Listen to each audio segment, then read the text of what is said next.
The dog who knew too much. Most dogs bark at strangers. Ranger didn't bark. He pointed with his eyes. And what he found unraveled an empire built on the silence of the missing. Caleb Merrick wasn't looking for redemption. As a former military investigator turned rural sheriff, his demons had already unpacked themselves and made a home in his chest. That is, until Ranger came into his life. A German shepherd no one wanted, scarred, too smart, too still, almost too human. Then a call came in, a hiker's scream, a trail of blood, and a woman's ID tag belonging to someone declared voluntarily disappeared 6 years ago. Ranger sniffed it once, then bolted into the trees. What they found wasn't just a body. It was the beginning of a buried network of victims, power, and control. And in the center of it all, someone Caleb thought he had lost forever. The sterile hum of Seattle-Tacoma International Airport was the kind of noise you learned to tune out after years on the job. For Sergeant Caleb Grayson, that white noise was almost comforting, a sign that the world was still spinning in its ordinary, chaotic rhythm. The rolling carts, the idle chatter, the echo of announcements bouncing off glass and concrete. Another day, another patrol.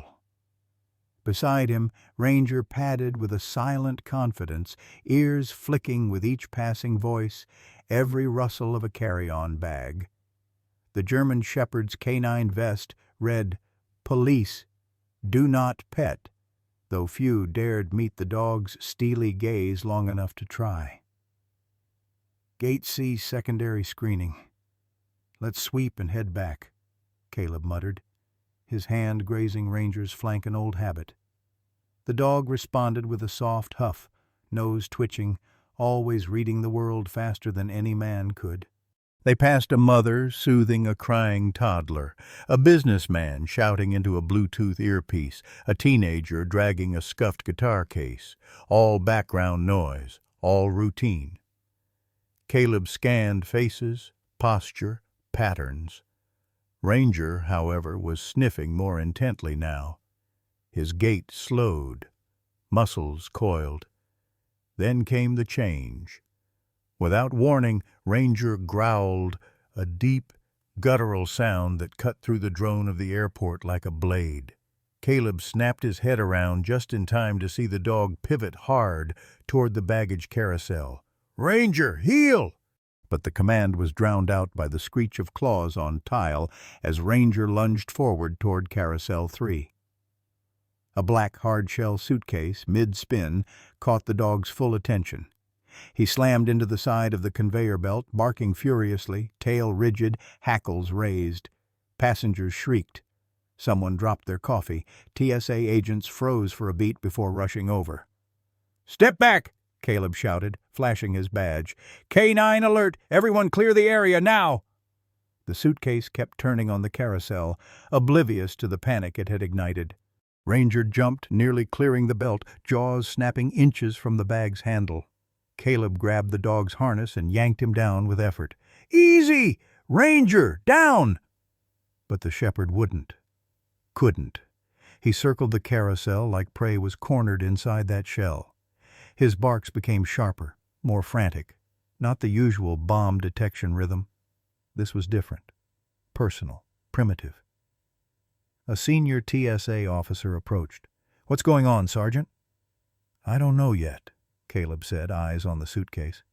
"But I've never seen him like this." The officer hesitated. "Is it a live alert?" Caleb nodded slowly. "Something's wrong. He's not reacting to explosives.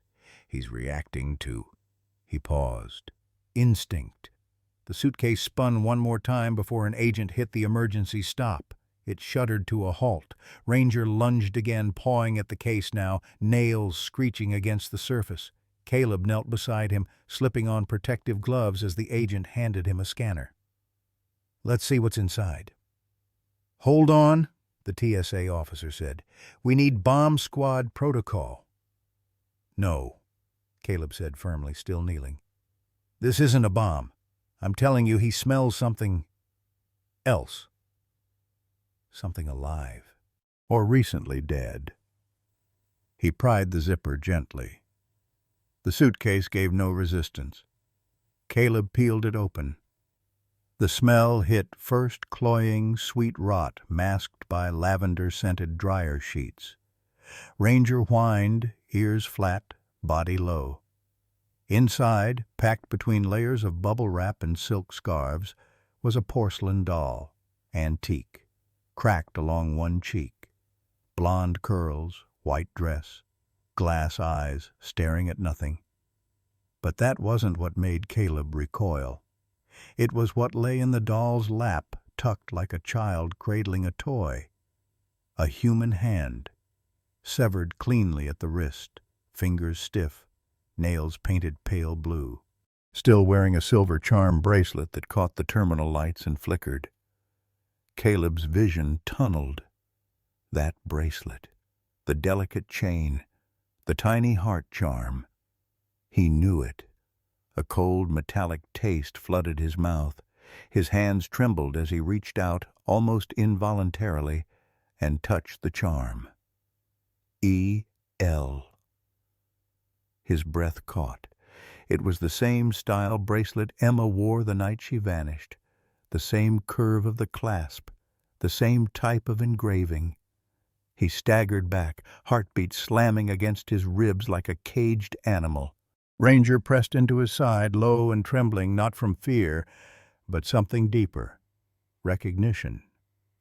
TSA agents backed away. A few crossed themselves. Someone radioed for hazmat and crime scene units. But Caleb didn't move. He couldn't. Because in that moment, staring at the severed hand in a doll's lap, cradled like a keepsake from hell, he understood one thing with terrifying clarity. This wasn't random. Ranger hadn't broken protocol. He had broken silence. The terminal had fallen into an unnatural silence. Yellow tape was already being strung up like crime scene garland around Carousel 3, and agents herded curious onlookers away with forced calm. But none of it reached Caleb. Not the murmurs, not the comms chatter, not even the sudden glare of overhead security lights. He was still staring at the porcelain doll, still staring at the bracelet. The hand's fingers curled as if frozen mid-beg, the charm on its wrist glinting softly beneath the artificial glow. Ranger stood at attention now, silent, but locked onto it with a stiffness Caleb had only ever seen in the field. There was no doubt. The shepherd had picked up more than a scent. He had picked up a memory. Caleb didn't realize his fists were clenched until the latex of his gloves squeaked. A sharp voice cut through the haze. "Sergeant Grayson?" He blinked. A Homeland Security officer had arrived, tall, broad-shouldered, badge clipped to a dark jacket. "You need to step back. We're taking over the scene." Caleb's jaw tightened, but he nodded. "Fine. Just let me scan the tag first. I need the origin point."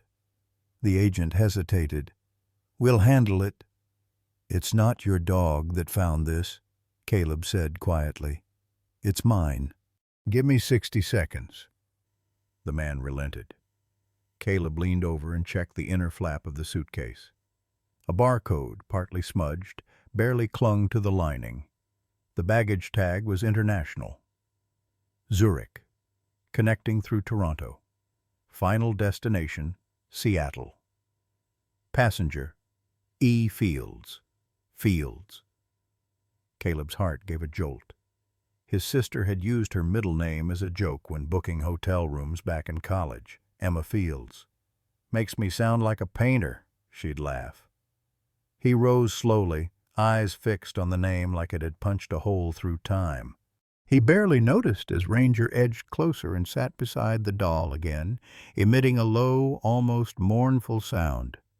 Not a growl, not a warning, a grief note. One of the agents gently lifted the doll from the suitcase and placed it on a sterile tray. The object looked older up close. its cracked face weathered and darkened in the creases, like it had been handled by too many hands over too many years, one hand to hide another. A forensic tech unfolded a portable scanner and held it over the porcelain. The readout beeped and displayed faint traces of iron. Blood, degraded, old. "How long's it been in there?" the agent muttered. "Hard to say without lab work." Caleb stood frozen. But his mind wasn't. It was traveling. Backward. 6 years ago. Another airport. A different carousel. Emma had just finished a volunteer trip overseas. Bright-eyed. Skinny from too many train rides and too little sleep.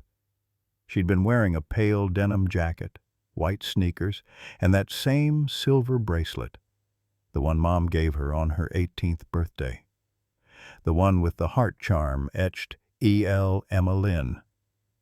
Caleb had picked her up that night. They stopped for fries. She hugged him tight before heading back to her dorm. 3 days later, she vanished. The footage showed her leaving the diner where she worked a late shift. After that, nothing, no phone ping, no credit card activity, no witnesses, just a girl swallowed by the dark. And now, 6 years later, a suitcase in Seattle, a doll, a hand, a bracelet, a message? No, a provocation. "Hey." The voice came softer now. One of the junior agents, female, mid-20s, offered him a look that bordered on sympathy. "You okay?" He nodded once, too stiff to lie. "I knew someone who wore a bracelet like that. A long time ago." The woman glanced at the evidence tray. "Victim?" He paused. "Family." She didn't ask more. She didn't need to. Caleb stepped back, hands shaking beneath his gloves, heart caught between past and present. Ranger nudged his leg, eyes rising to meet his, like they always did in the worst of it. And for a second, Caleb saw something flash across the shepherd's face. Not just recognition, but something deeper. Connection. Because Ranger had been there too, those first nights Emma went missing. Caleb had brought him home, hoping for distraction, for something to pour his grief into. They had sat on the porch, staring at the dark street, waiting. And now, years later, it was Ranger who broke the silence. "Sir," the Homeland officer called out. "We've got passenger info. Suitcase was checked in from Zurich 3 days ago, but the tag's recent, reattached in Toronto." "Someone swapped it," Caleb murmured. "They wanted it to land here." "You think it was meant for you?" Caleb's silence was answer enough. It wasn't just evidence, it was bait. But whoever sent it didn't expect the dog to notice. Didn't count on Ranger remembering the scent. Caleb looked again at the doll, now boxed in a sealed evidence container. It stared back with empty eyes. And in that stillness, something inside him shifted. A case that had gone cold was thawing in front of him. The suitcase hadn't arrived late. It had arrived now for a reason. And Caleb knew deep in his gut that this wasn't the end. It was only the beginning.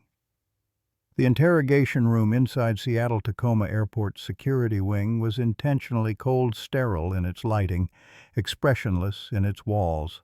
A single camera blinked red in the upper corner, the silent observer in a room where memories were more dangerous than lies. Caleb Grayson sat opposite 2 plainclothes investigators, one from TSA, the other from Homeland. They weren't hostile, not yet, but they weren't sympathetic either. He knew that tone. The calm before suspicion. "Let's go over it again," said Agent McDougal, the older of the two. "You and your K-9 were doing a routine patrol." And he broke formation. "Lunged at a suitcase," Caleb said, voice clipped. "Unprovoked. Unusual for him." "Unusual," the younger agent echoed, "but not impossible." Caleb looked up. Ranger is a decorated K-9. 3 years in narcotics, 2 in missing persons. He doesn't break, unless he senses something. And you're saying he sensed what exactly? McDougal asked, folding his hands. A porcelain doll stuffed with a human hand from a 6-year-old cold case? That's one hell of a scent profile. Caleb didn't answer immediately. He couldn't, because even now, sitting in that chair with his hands still faintly shaking, he didn't fully understand it either. He just knew it wasn't random. "I'm saying Ranger knew what I didn't," he said finally. "That suitcase wasn't just luggage, it was personal." The younger agent leaned forward. "Personal how?" Caleb hesitated. Then, "The bracelet." McDougal blinked. "The bracelet? My sister wore one just like it, custom made. I gave it to her when she turned 18. "Your sister, Emma Grayson?" the second agent asked, checking his notes. "The missing persons report from 2017? Caleb's breath caught. It had been a long time since someone else said her name out loud. And hearing it now so clinically, so detached, was like being punched through the years. He nodded slowly. "Yes." The agents exchanged a look, one of concern, the other of calculation. "And you believe the bracelet found in the suitcase is hers?" McDougal asked carefully. "I don't know. It looked identical. Same charm, same engraving style. I haven't seen it since the night she disappeared." The room fell silent for a beat too long. "Sergeant," McDougal said, choosing his words now, "we're not accusing you of anything. But if there's a conflict of interest—" "This isn't conflict," Caleb interrupted. "This is connection. You don't see it because you weren't there when she vanished. I was. I filed every missing poster. I followed every lead. And I buried every dead end."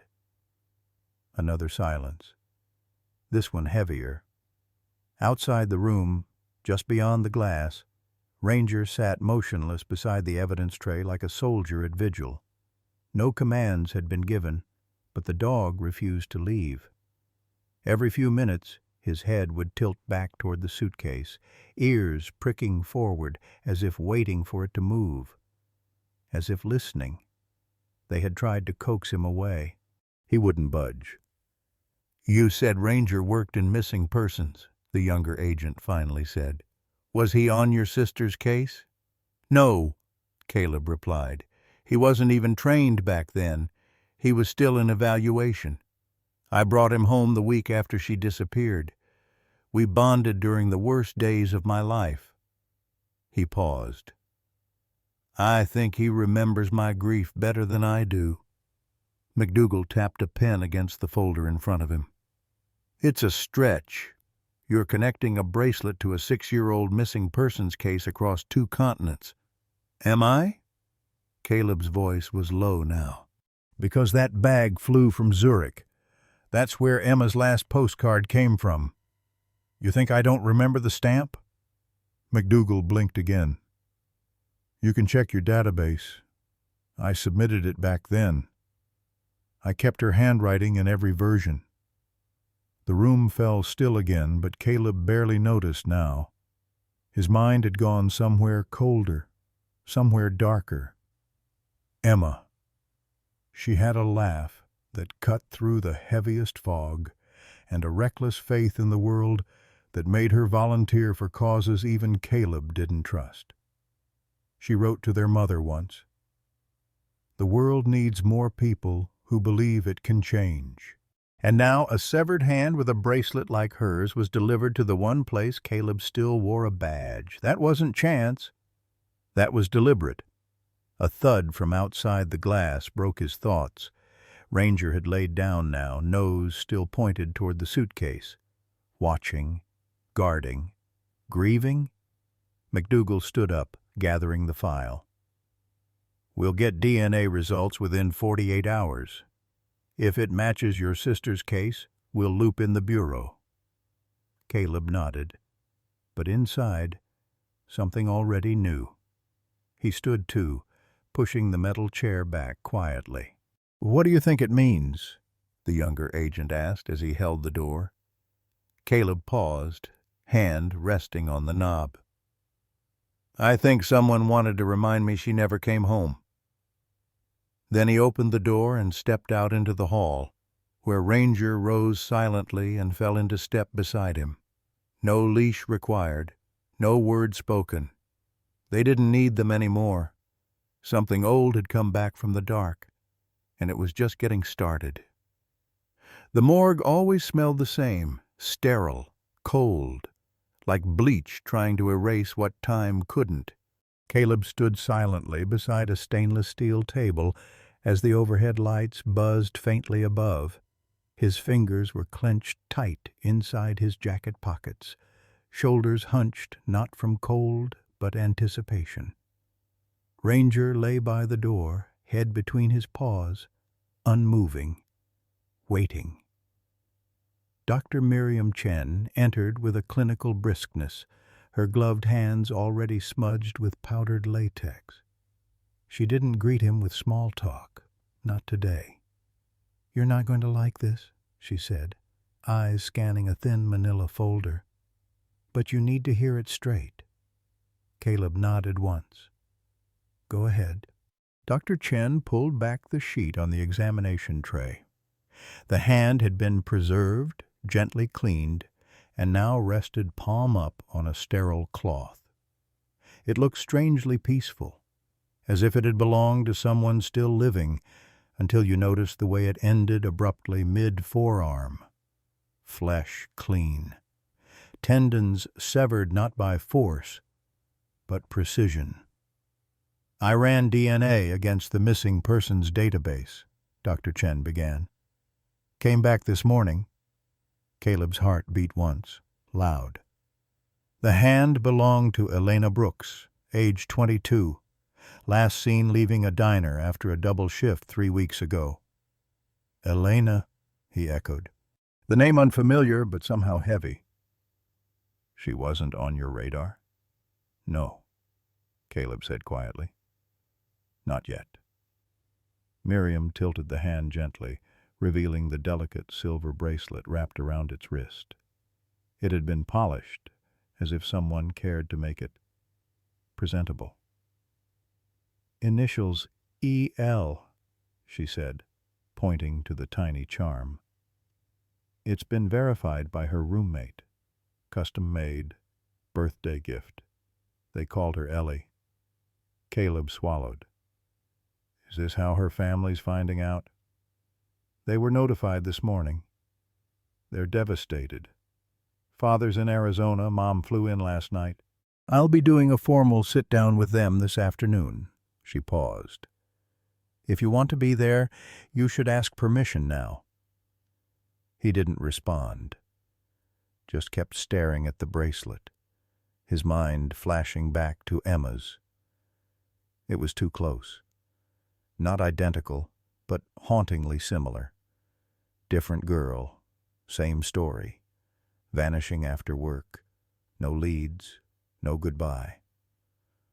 Only now, a hand in a suitcase, wrapped in a doll. Dr. Chen pulled over a second tray containing a series of micrographs, magnified scans of the tissue. "You'll want to see this," she said, adjusting the lamp. "These aren't jagged lacerations. No hesitation marks. Whoever did this used a bone saw or surgical-grade blade." "Clean?" Caleb asked, jaw tightening. "Cleaner than anything I've seen in recent abductions," she replied. "This wasn't rushed. It wasn't chaotic. It was deliberate." Caleb's breath slowed. "Time of death?" he asked. "Based on soft tissue decomposition and the slight desiccation at the stump. I'd estimate she was killed within 48 hours of the suitcase being found." His blood ran cold.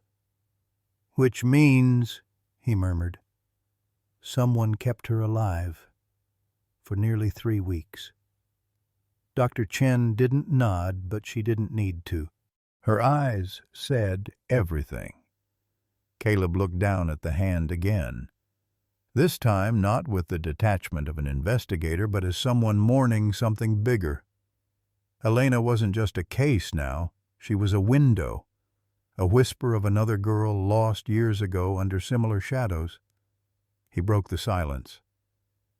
"Any signs?" she tried to fight back. "No bruising on the forearm, no defensive wounds. It's like she never got the chance." "She was posed," he said quietly. Miriam's brow furrowed. "You're thinking signature?" "I'm thinking escalation," Caleb replied. "If this person did this before, they're not hiding anymore." Dr. Chen was silent for a beat. Then she pushed the file toward him. "I didn't say anything before," she murmured. "But when I read the name Grayson, I remembered. I pulled your sister's file from archive." "Emma." Caleb flinched. "I can't make an official connection, not yet, but—" She turned and unlocked a drawer, sliding out a laminated evidence photo from years past. It was a bracelet, worn down, oxidized with time, but still intact. This was found in an abandoned field south of Tacoma, months after Emma vanished. We never matched it to anyone at the time. Caleb reached for it, fingers trembling. Side by side, the two bracelets, Emma's and Elena's, didn't match. But the style, the charm placement, the handmade silver loop clasp, they were made by the same hands. "Someone's leaving breadcrumbs," he whispered. "On purpose." Ranger lifted his head, ears twitching. Dr. Chen stared at him. "You think this goes deeper?" "I think this started long before Elena Brooks," Caleb said, stepping back from the tray. "And Ranger just dug up a ghost. Someone wanted to stay buried." For a moment, neither of them spoke. The morgue seemed quieter than usual, as if it, too, were holding its breath. Then Dr. Chen removed her gloves and said softly, "You're not just investigating anymore, Caleb." He turned to her. "You're being invited back in." The house sat at the end of a quiet cul-de-sac in Kent, Washington, its porch light still flickering faintly, even though it was broad daylight. Caleb parked across the street, engine ticking as it cooled. Ranger didn't move from the back seat. His head rested on his paws, eyes fixed on the house like he already sensed what was behind the door. Grief thick like fog. Caleb stepped out. A few wind chimes hung near the porch, and every note they rang sounded like a memory. Margaret Brooks opened the door before he even knocked, as if she'd been watching, waiting. Her face was tired, not just from lack of sleep, but from something deeper, older. The kind of fatigue that doesn't show up all at once, but creeps in over years of holding on to hope that's already gone. "Detective Grayson," she said softly. He nodded, removing his cap. "Mrs. Brooks, thank you for agreeing to see me." She stepped aside, motioning him in without a word. The house was still, as if time had paused the moment Elena vanished. A pair of her sneakers still sat neatly by the door, a denim jacket on the back of the couch, a photo frame tilted slightly as if someone had once picked it up and never had the strength to put it back right. Margaret motioned to the living room. "Would you like tea? Or just to sit?" Caleb lowered himself into the corner of the couch. "Sitting's fine, ma'am." She sat across from him, her hands resting on her lap. She didn't cry, not yet, but her voice carried the weight of someone who had already used up every tear. "They told me it was the bracelet," she murmured. "That's how they knew. I always told her not to wear it to work, that someone might steal it. But she said it made her feel safe." Caleb said nothing, just let her speak. The silence between words often told him more than any confession. "She was going to be a nurse," Margaret continued, a faint smile touching the edge of her mouth before vanishing. She used to practice stitching on old stuffed animals, called it her Frankenbear collection. Her voice cracked. I still have them in her room. I can't move them. He lowered his eyes. I know this is hard, he said gently, but sometimes things get missed in the early search. Something as small as a journal, a note, anything you haven't handed over. Margaret blinked, then slowly rose. She didn't answer but disappeared down the hallway. Caleb heard drawers opening, hangers moving, footsteps pacing. When she returned, her hands were shaking slightly. I didn't think it mattered, she whispered. She wrote in it like it was therapy. I didn't even read it. It felt like a violation. But maybe it's what you're looking for. She handed him a soft, worn notebook. Its cover was faded, corners bent.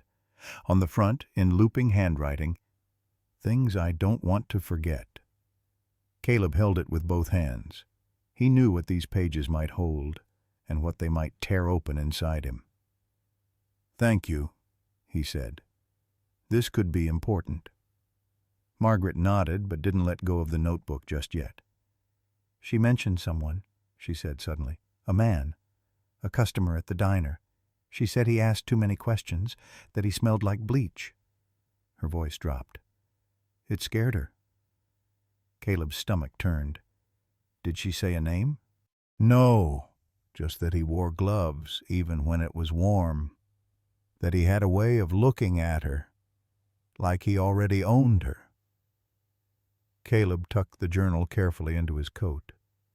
Margaret's hands dropped to her lap. Her voice was softer now. Can I ask you something, Detective? Of course. Do you think she was scared when it happened? He looked at her, and for a moment, just a breath, he saw his own mother asking that same question about Emma. A question no detective should ever have to answer. One that never truly has an answer. I think, he said slowly, that whoever did this tried to erase her. But they didn't. Because we're still here, saying her name, fighting for her. She mattered. Margaret closed her eyes. A single tear fell down her cheek, landing silently on the hem of her sleeve. Ranger barked softly from outside the door. Not loud, not urgent, just enough. Caleb stood. Thank you again, Mrs. Brooks. I'll do everything I can. She nodded, but didn't move to walk him out. She just stayed seated, holding the empty space beside her like it might collapse without her. As Caleb stepped onto the porch, the wind picked up. He paused and looked back. The front room was dim now, shadows stretching across the floor like memory's hands reaching out for something they could no longer hold. Ranger stood beside him, tail low, eyes alert. They both knew something had just shifted, not just a clue, a connection. And it had a name, Elena. The hum of Caleb's desk lamp was the only sound in the room. The house was still, except for Ranger curled at the foot of the couch, ears twitching at every creak of the old walls. The journal sat before Caleb like a sealed, door-soft leather cover worn from touch, the edges yellowed slightly from time and grief. He hesitated, fingers hovering just above the first page. He had read dozens of case files, autopsy reports, transcribed interviews, but this felt different. This wasn't evidence. This was a girl's voice, left behind like footprints in fresh snow. One misstep, and he'd crush what little remained of her. He opened it slowly. The first entries were light, half thoughts, scattered dreams, scribbled lyrics, and clumsy doodles, bits of a life not meant to end in a suitcase. Today I passed the CNA test. Mama cried, which made me cry too. I'm going to wear the silver bracelet to my first shift at Harbor's Edge. He paused, flipped forward. Midway through the journal, the tone shifted. The ink grew darker, handwriting tighter. Something had changed in Elena's world, and it had a name. There's a man. He comes in after midnight, always orders coffee, never drinks it, just watches. I call him L.A., short for leather apron. He smells like antiseptic, like hospital floors, like bleach and gloves and things you don't want near your skin. Caleb's jaw tightened. He asked where I live. I lied, told him I stay with friends. He laughed, said he already knew where I sleep. The words bled into each other like they'd been written fast out of fear. He could almost feel her heartbeat thumping through the page. Last night I walked home with my keys between my fingers. L.A. followed at a distance. I ducked into the corner store. He waited. Didn't buy anything. Just stood there, staring at the door like he could see through walls. Caleb's stomach turned. He'd read this kind of dread before, but never this raw, this intimate. Ranger let out a low whine from across the room. Caleb glanced up. "Yeah, buddy," he murmured. "I feel it too." He turned the page. "I told my manager. He said not to be dramatic, that the guy tips well, that I should smile more." A knot formed in Caleb's chest. He could picture it, a young woman begging to be believed, only to be told her safety wasn't profitable. "I tried skipping work last Thursday. Got a note in my locker. No name, just, 'You can run, but I'm patient.'" He closed his eyes. This wasn't just stalking. This was calculated, controlled, a predator who knew how to stay invisible. The last page wasn't dated, just 6 lines, each one sharp, final, like breaths before silence. "I don't want to live like this. I'm so tired of being afraid. He was outside my window last night. I told Mom I was fine. I lied. If something happens to me, I hope someone reads this." Caleb sat back, the journal still open in his lap. The lamp flickered for a moment. The whole room seemed to exhale. "I'm reading it now, Elena," he whispered. Outside the window, the night wind shifted.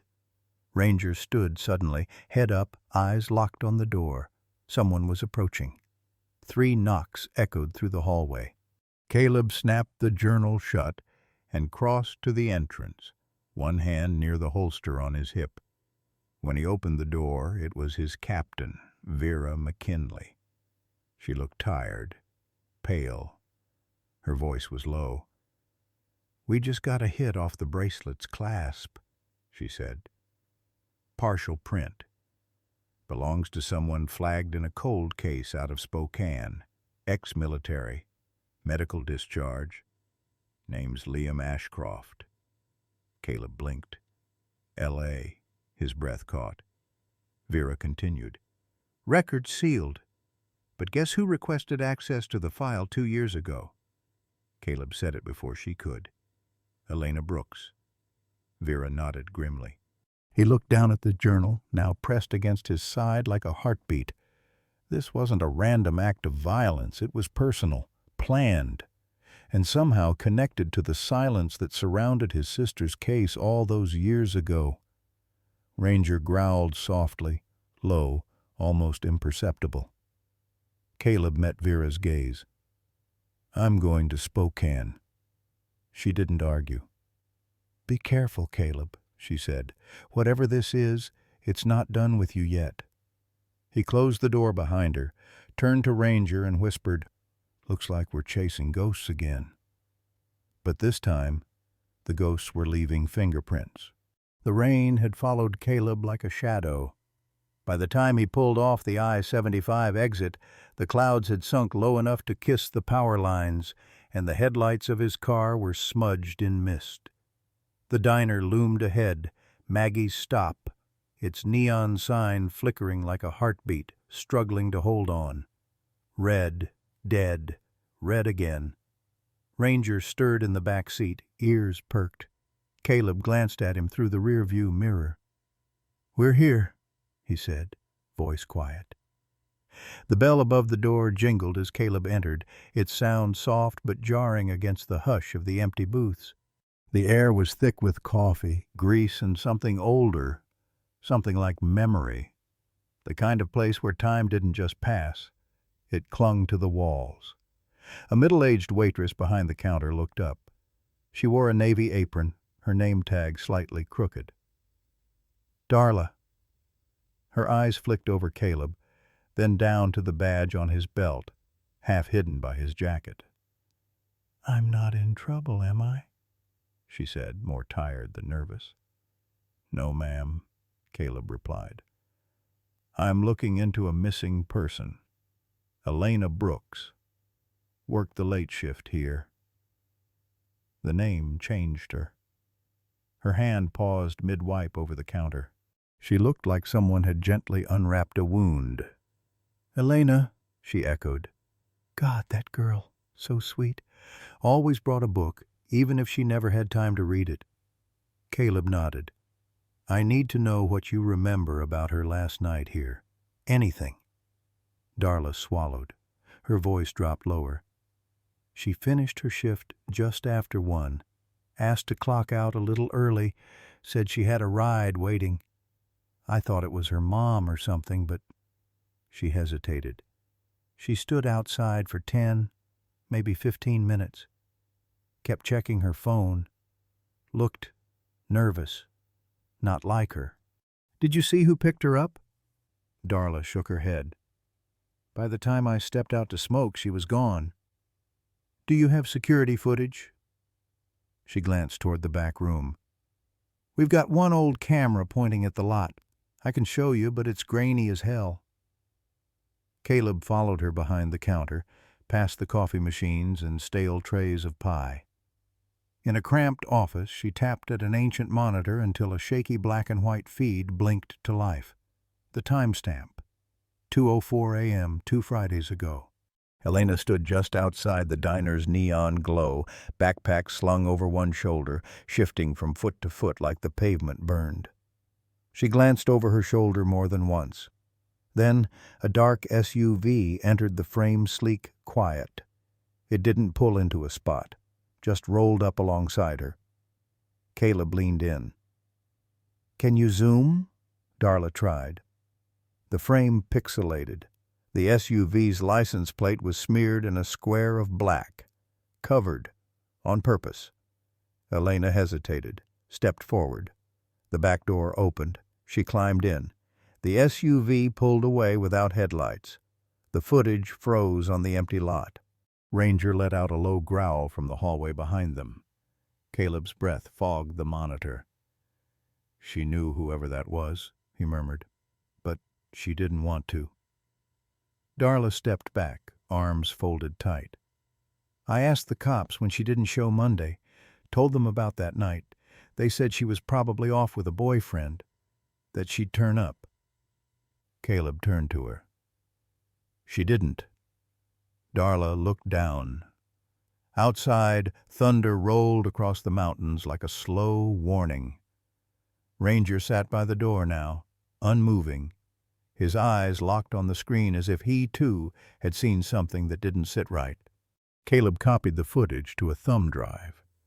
Before he left, Darla hesitated. "She used to doodle on napkins between customers," she said. "Poems, drawings. I kept one." She handed him a folded square of cheap paper, its edges smudged by time and syrup.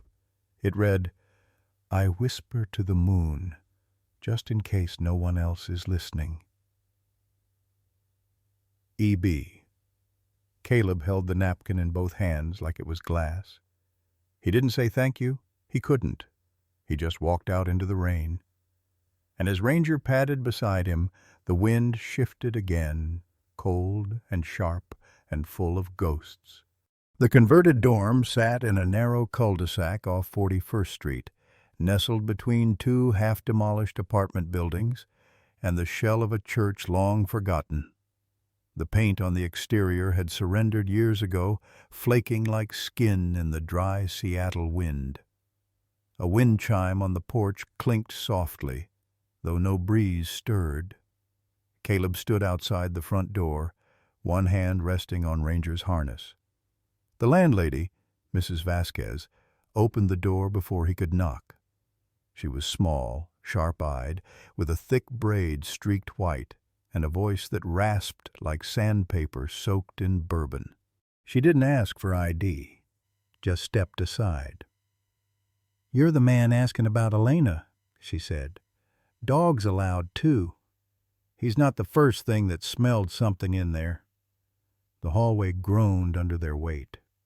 Ranger moved ahead, tail low but steady. He didn't sniff like a curious dog. He moved like he remembered something that wasn't his. The room had once been a dorm, now converted into private housing for students who couldn't afford campus rent. The furniture was government-issue cheap, the kind that tried to pretend it was wood. A twin bed pressed against the back wall. Books stacked under the window. Calendar still turned to April. Caleb stepped inside. Ranger froze. Right by the bed. No growl, no bark. Just a deep, full-body stillness like the air before a lightning strike. "Something wrong?" Mrs. Vasquez asked from the doorway, arms crossed over her cardigan. Caleb didn't answer. He knelt beside Ranger, followed his gaze. The baseboard behind the headboard had been hastily painted over. But the strokes were too clean, too recent. Caleb reached up and slowly pulled the bed forward. The wall behind it peeled like paper. Underneath, claw marks. Dozens of them, desperate, deep. Some curved down like someone had tried to dig through the drywall itself. Others were frantic horizontal slashes, the kind made not out of fury but pure terror. Caleb stared. He didn't move for a long time. Ranger whimpered once, and then fell silent. "Had complaints, you know," Mrs. Vasquez muttered, "from the girls next door. Said they heard screaming, furniture moving late at night. One swore she saw someone else in here sitting on Elena's chest while she slept." Caleb turned slowly. "You mean like sleep paralysis?" She nodded, rubbing her arms like she'd walked through something cold. "They said it looked like a man. No eyes. Just a shape. Elena started sleeping with the lights on. Then she stopped coming home some nights altogether." "Why didn't you report any of that?" Mrs. Vasquez raised a brow. "To who? You think the police believe girls complaining about ghosts and bad dreams?" Caleb looked back at the wall. The scratches were old, but not ancient. Some still had faint traces of blood darkened with time. Ranger let out a soft, choked breath. He leaned into Caleb, trembling, not in fear, but recognition. "She was running," Caleb murmured, "but not from ghosts." He moved to the desk. On top, Elena's books, a photo strip tacked to the side of the mirror. Elena smiling with another girl, both holding ice cream cones, a receipt for a bus ticket never used. Her makeup still in its case. None of it made sense. Everything left behind, except the feeling, the kind that clings to walls long after the person is gone.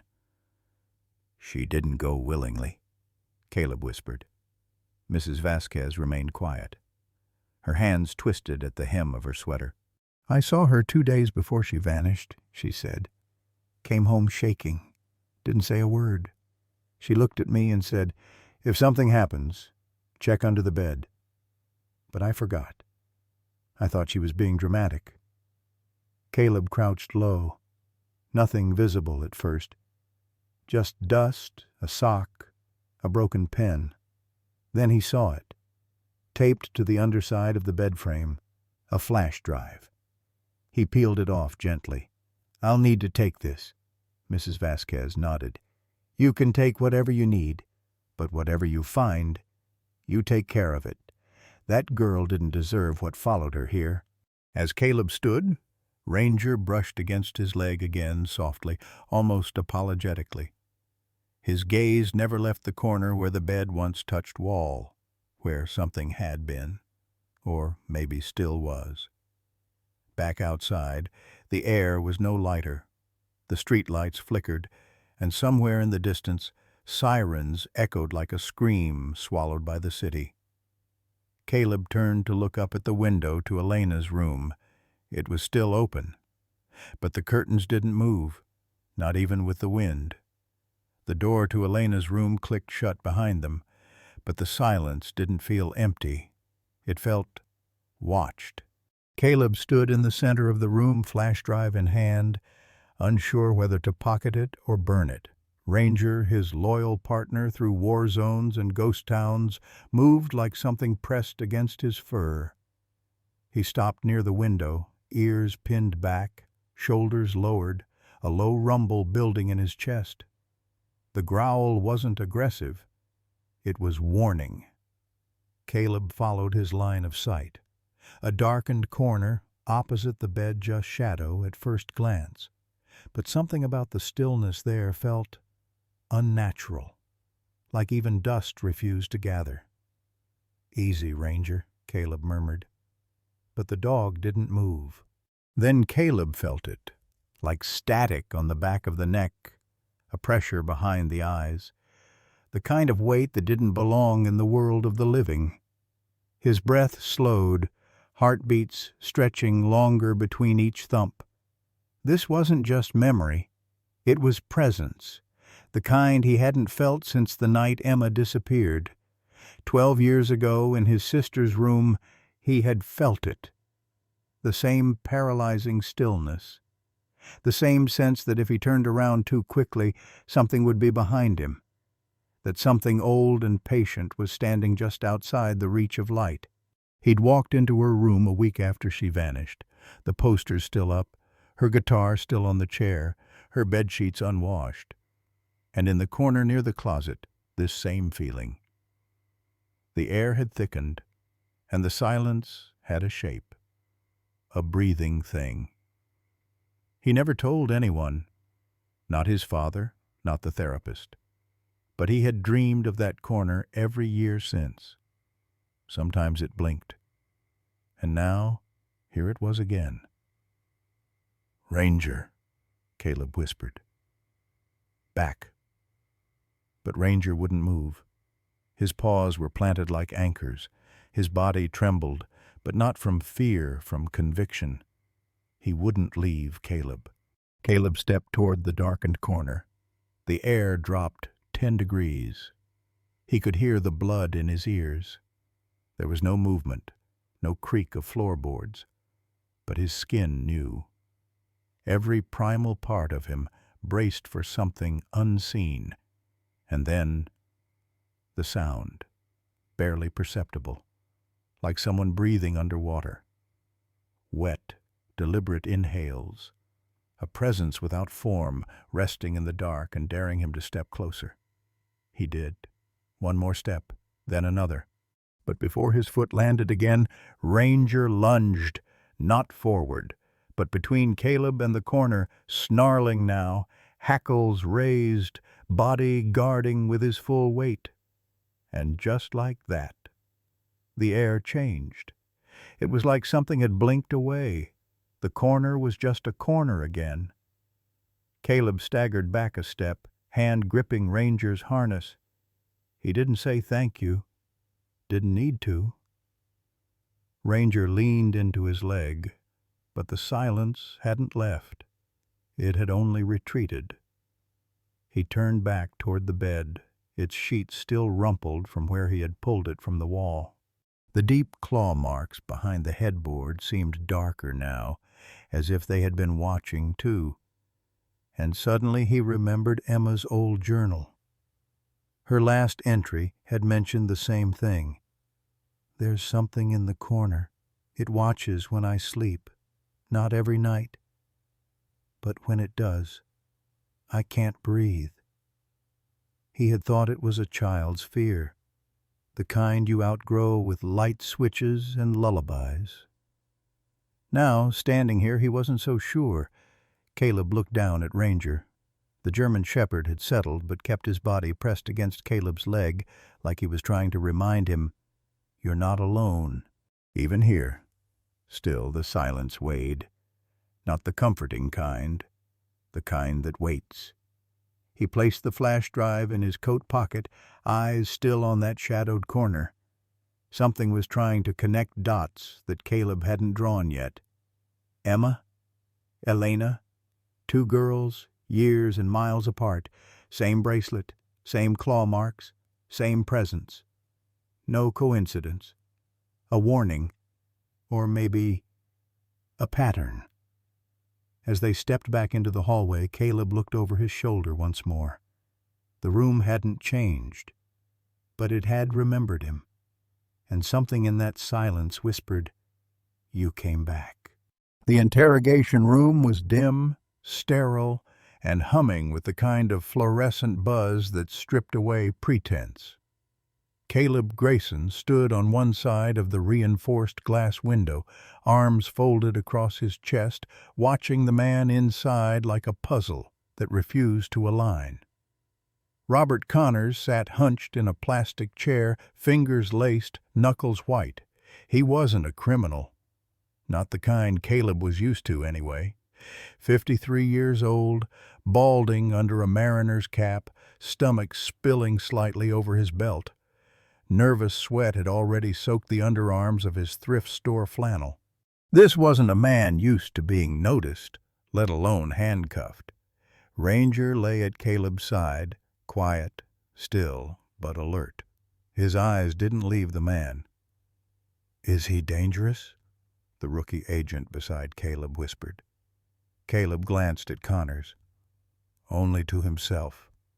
He stepped inside. The door closed behind him with a soft thud. Connors looked up, eyes red-rimmed and anxious. He flinched as Caleb sat down. "I didn't know," Connors said immediately, voice cracking. "I swear to God, I didn't know what was in that case." Caleb said nothing, just stared. Connors fidgeted, eyes darting toward the mirror as if it might answer for him. "The guy said it was a family heirloom. A doll his mother left him." "And you believed him?" Caleb asked, voice low, even. Connors hesitated. "I needed the money." Silence. The man swallowed hard. "He found me at the bus station in Spokane.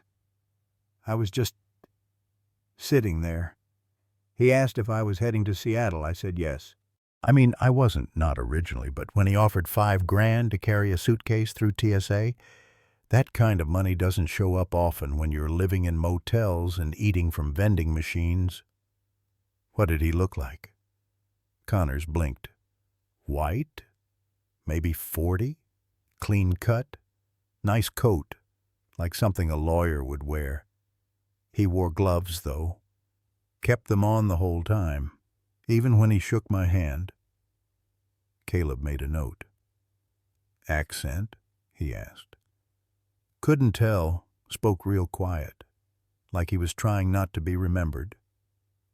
"But you remember him?" Connors gave a sad laugh. "You don't forget the devil when he pays you in cash." Caleb leaned in. "So why didn't you check the bag?" "He told me not to. Said it was sealed for a reason, that TSA wouldn't bother if I kept it locked. Just smiled and said, 'You'll be helping a grieving man find peace.'" Connors looked down. "I wanted to believe that." "You didn't find it odd that he gave you a suitcase with a porcelain doll inside and told you not to ask questions?" "I've carried worse," Connors muttered. "I used to do cross-country freight for antique dealers.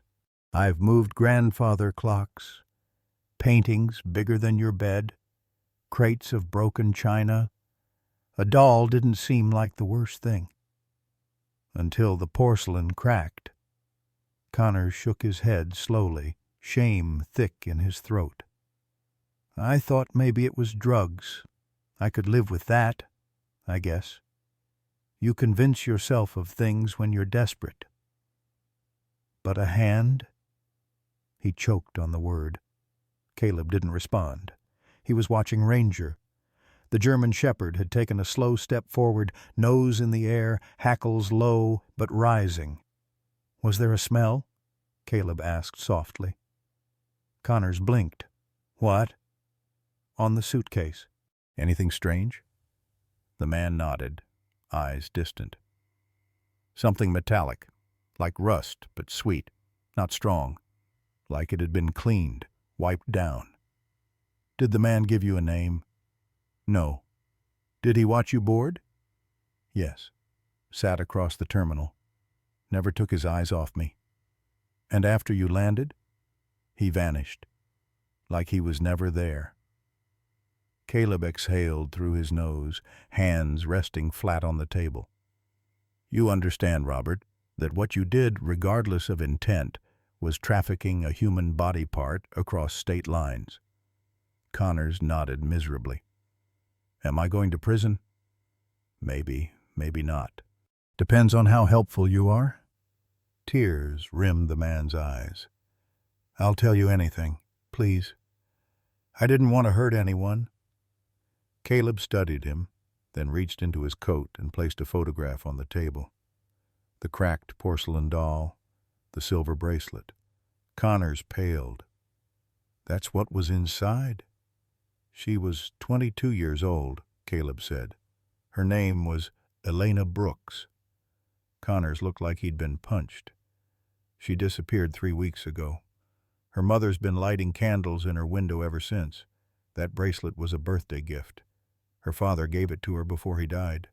Tears spilled freely now. Oh, God. Ranger pressed his head against Caleb's leg. You're not the one who did this, Caleb added. But someone used you, chose you. Connors looked up slowly. Why? Because you wouldn't ask questions. A long silence passed. Then, with trembling lips, Connors whispered, Am I part of this now? Caleb didn't answer, because he didn't know. But deep inside he could feel the thread tightening. The same thread that had tied Elena to the suitcase. That had tied that suitcase to the bracelet. That bracelet to the hand to the name, and somehow all of it to Emma. The clock in the hallway clicked past 3:12 a.m. Outside the window, the parking lot buzzed under sodium lights. Inside the holding room, the air hung dense like grief trapped behind shatterproof glass. Robert Connors sat motionless, arms folded around his ribs as if trying to hold something broken together.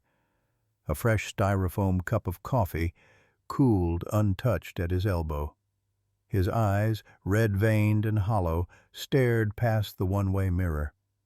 Caleb stood in the doorway, watching him quietly. He could tell the man hadn't slept.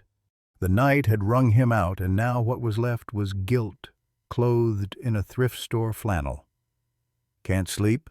Caleb asked, stepping in. Connors didn't look up. I don't think I can anymore. Caleb took the seat across from him. He placed a folder on the table but didn't open it yet. Instead, he waited. The man's hands trembled. You said something earlier, Caleb said softly, about feeling watched, about things you dreamed. Connors nodded, slow and sick. At first I thought it was just nerves.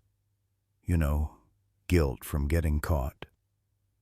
But it started the night before I even got to the airport.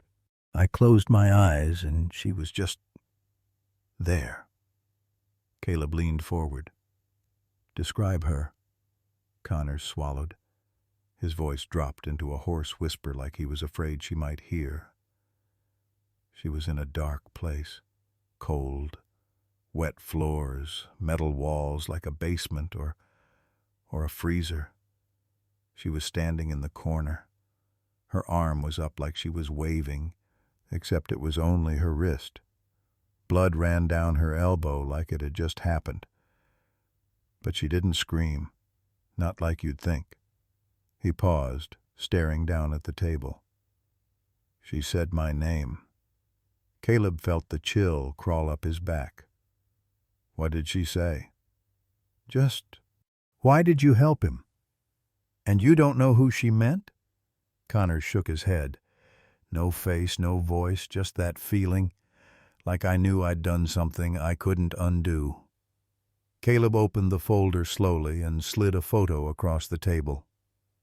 It was a picture of Elena Brooks, soft smile, sunset behind her, silver bracelet glinting at her wrist. Connors didn't even need a second look. He recoiled like he'd been hit. His lips parted, but no words came. Only a low noise escaped him, half gasp, half sob, as he covered his mouth with his shaking hands. I know her, he rasped. Caleb's voice softened. From where? Connors blinked hard, trying to focus. I gave her that bracelet.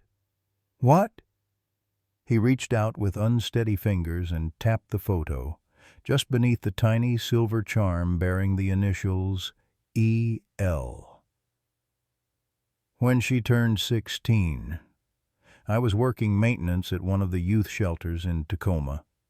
Did small jobs, patched roofs, fixed boilers.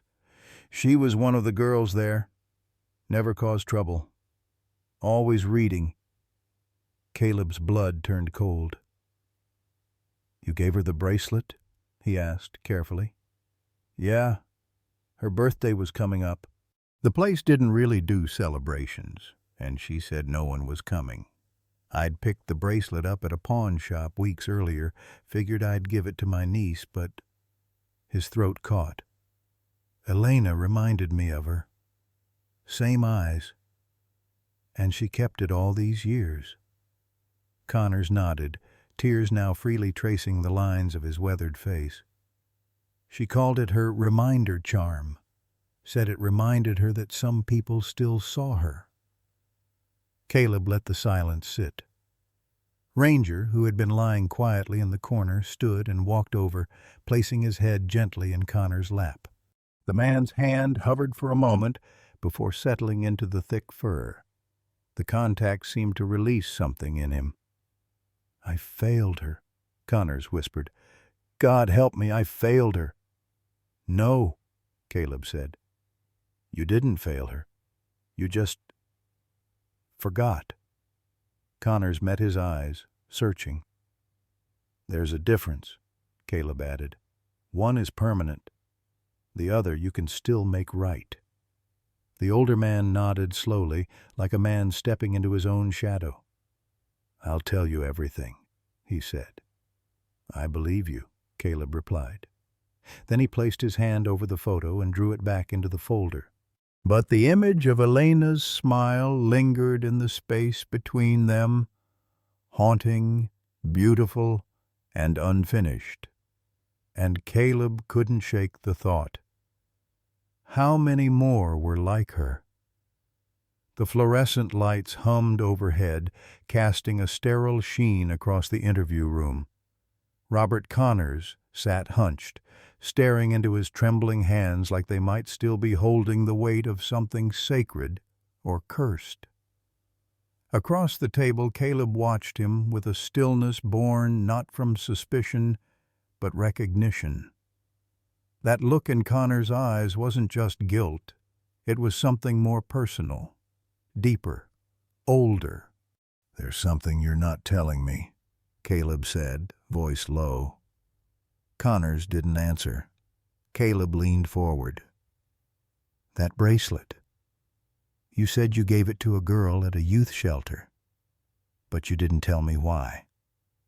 I told you, Connors muttered. She reminded me of someone. No, Caleb said. She was someone. He slid a birth certificate across the table. It was weathered, yellowed, an official copy faxed over hours earlier from Pierce County records. The name, Elena Louise Brooks. Father, Robert Jonathan Connors. The room fell into silence, ruptured only by the quiet gasp that slipped from Connor's chest. No, he whispered. Caleb nodded.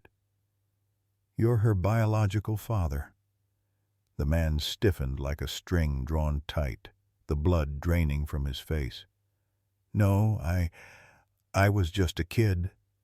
20. Her mom, Margaret, she said she didn't need me. Said I'd just ruin it all. So I left. You didn't just leave, Caleb said. You disappeared. 15 years. No child support, no calls, nothing. Connor swallowed hard. I was ashamed. I wasn't ready. By the time I realized what I'd done, she'd changed her number. I had no legal rights, and I didn't want to hurt her more. So you watched from the shadows? He nodded, eyes glassy. I found out Elena was in the shelter when she was 14. She looked just like Margaret when we first met. I didn't tell her who I was. I thought maybe I could help, just a little. That bracelet was the only thing I could give without giving myself away. Caleb sat back, the pieces clicking into place. Elena's cryptic journal entries, the bracelet, the nightmares. The reason Robert recognized her wasn't because of guilt alone. It was blood, memory, regret. You carried a suitcase with your daughter's hand inside it, Caleb said, the words like lead. You carried your own daughter and you didn't even know. The older man broke. His whole body crumbled inward, shoulders convulsing with silent sobs. He buried his face in his hands as if he could unmake time, undo what was done. I thought I was doing the right thing, he choked out. I thought maybe this was a second chance. When that man offered me $5,000, I didn't ask questions. I just wanted to feel like I mattered. Caleb's voice was quiet now. Do you know who paid you? Connor shook his head. No name. Just a man at the Greyhound terminal. Gray coat, gloves. He called it a family heirloom. Said it had to get past TSA clean. No X-ray. Gave me cash in an envelope. And you didn't look inside? I didn't want to, Connors rasped. Something about it felt wrong, but I'd already said yes. That's what I do, you see. I say yes when I shouldn't. Silence filled the room again, thick, punishing. Ranger, who had been lying quietly by Caleb's side, stirred and moved toward Connors. The dog sniffed him, then rested his chin on the man's leg with unexpected gentleness. Connors reached down slowly, as if afraid of not deserving the comfort, and scratched behind Ranger's ears with a trembling hand. Caleb looked at him, not as a suspect anymore, but as a man carrying decades of failure and a grief newly born. There's a way to make this right, Caleb said. How? Connors whispered. Help me find who did this. To her. To all of them. Connors nodded, broken but resolute. I'll do whatever it takes. Caleb stood, the chair legs scraping softly against the floor. As he stepped towards the door, he glanced back and added quietly, She waited for you, Robert. That bracelet. She never took it off. The door clicked shut behind him, and for the first time in 15 years, Robert Connors allowed himself to weep, not as a stranger, but as a father. The glow of the monitor bathed Caleb's face in cold blue light as files loaded one by one on the screen corporate records, charitable appearances, board appointments, grainy paparazzi shots. All of them bore the same poised expression, the same polished charm. Lucas Ashford, transport magnate, venture capitalist, philanthropist of the year, and now an entry in Elena Brooks's final journal. Caleb scrolled back to the page he'd taken a photo of. Elena's handwriting, neat but fading in the margins. L.A. was there again. Third night this week. He tipped big, too big. Said I had a voice that could keep a man awake at night. I told Jenna I felt watched, followed. She said not to mess with people like that. L.A. Lucas Ashford. The initials weren't even veiled. It wasn't a code. It was a whisper of defiance. Caleb leaned back in his chair. The hotel room around him was quiet, save for the low hum of the heating unit, but in his gut the air felt charged. Ranger, curled at the foot of the bed, lifted his head. His ears perked, as if he, too, had sensed the name shift the air. Caleb tapped a key. A local news video loaded. Lucas Ashford breaking ground for a new domestic abuse shelter in Atlanta, flanked by politicians and socialites. Some men build walls to hide behind, Caleb muttered. He builds them to hide in plain sight. The deeper he searched, the cleaner it all looked. Ashford's legal history? Spotless. No arrests. No formal complaints. But the threads were there, subtle, frayed. On a subreddit for restaurant workers, Caleb found an anonymous post from 6 years ago. Worked a late shift. Guy in a charcoal suit waited for me outside. Said he could change my life. Said he owned half the city. Told the manager I slipped on the wet floor to quit. I still hear him breathing behind me when it's dark. The username was long deleted. The story buried beneath posts about tip pooling and overtime violations. But Caleb had seen enough survivors to know how trauma folds itself into silence. He picked up his phone and called Jenna Ray, the waitress who'd worked with Elena at the I-75 diner. She answered on the third ring. Her voice was cautious. "It's about Elena, isn't it?" "Yes," Caleb said. "You told her not to mess with someone. L.A. Was it Lucas Ashford?" There was a long pause. Then, barely above a whisper, "He'd come in sometimes, after closing. Flashy watch, always cash. He'd order the same thing, coffee and blueberry pie, but he never touched the pie, just stared at her. Said she reminded him of someone he used to know. It made my skin crawl." "Did Elena know who he was?"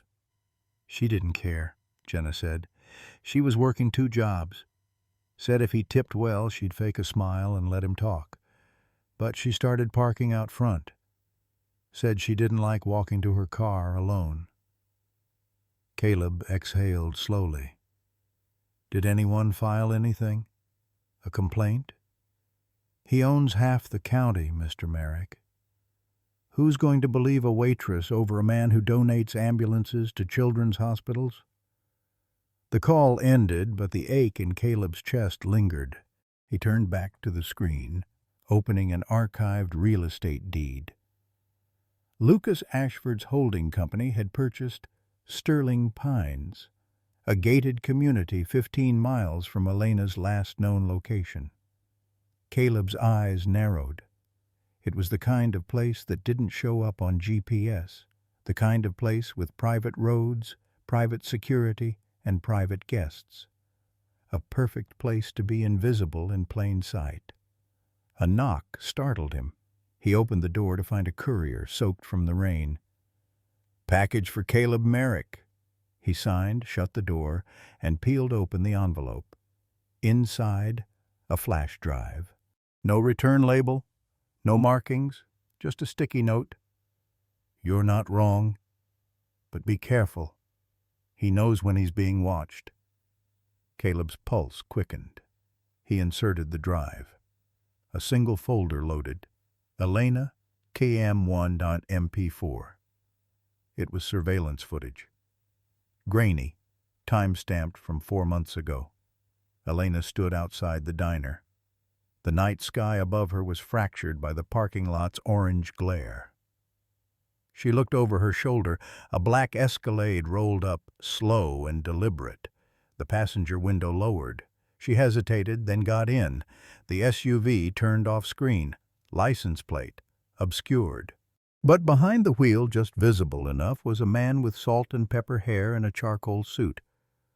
Lucas Ashford. Caleb paused the frame. It wasn't just suspicion now. It was proof. He turned to Ranger, who had risen now, tail low, ears alert. "They're going to try and bury this," Caleb said softly. "But we dig."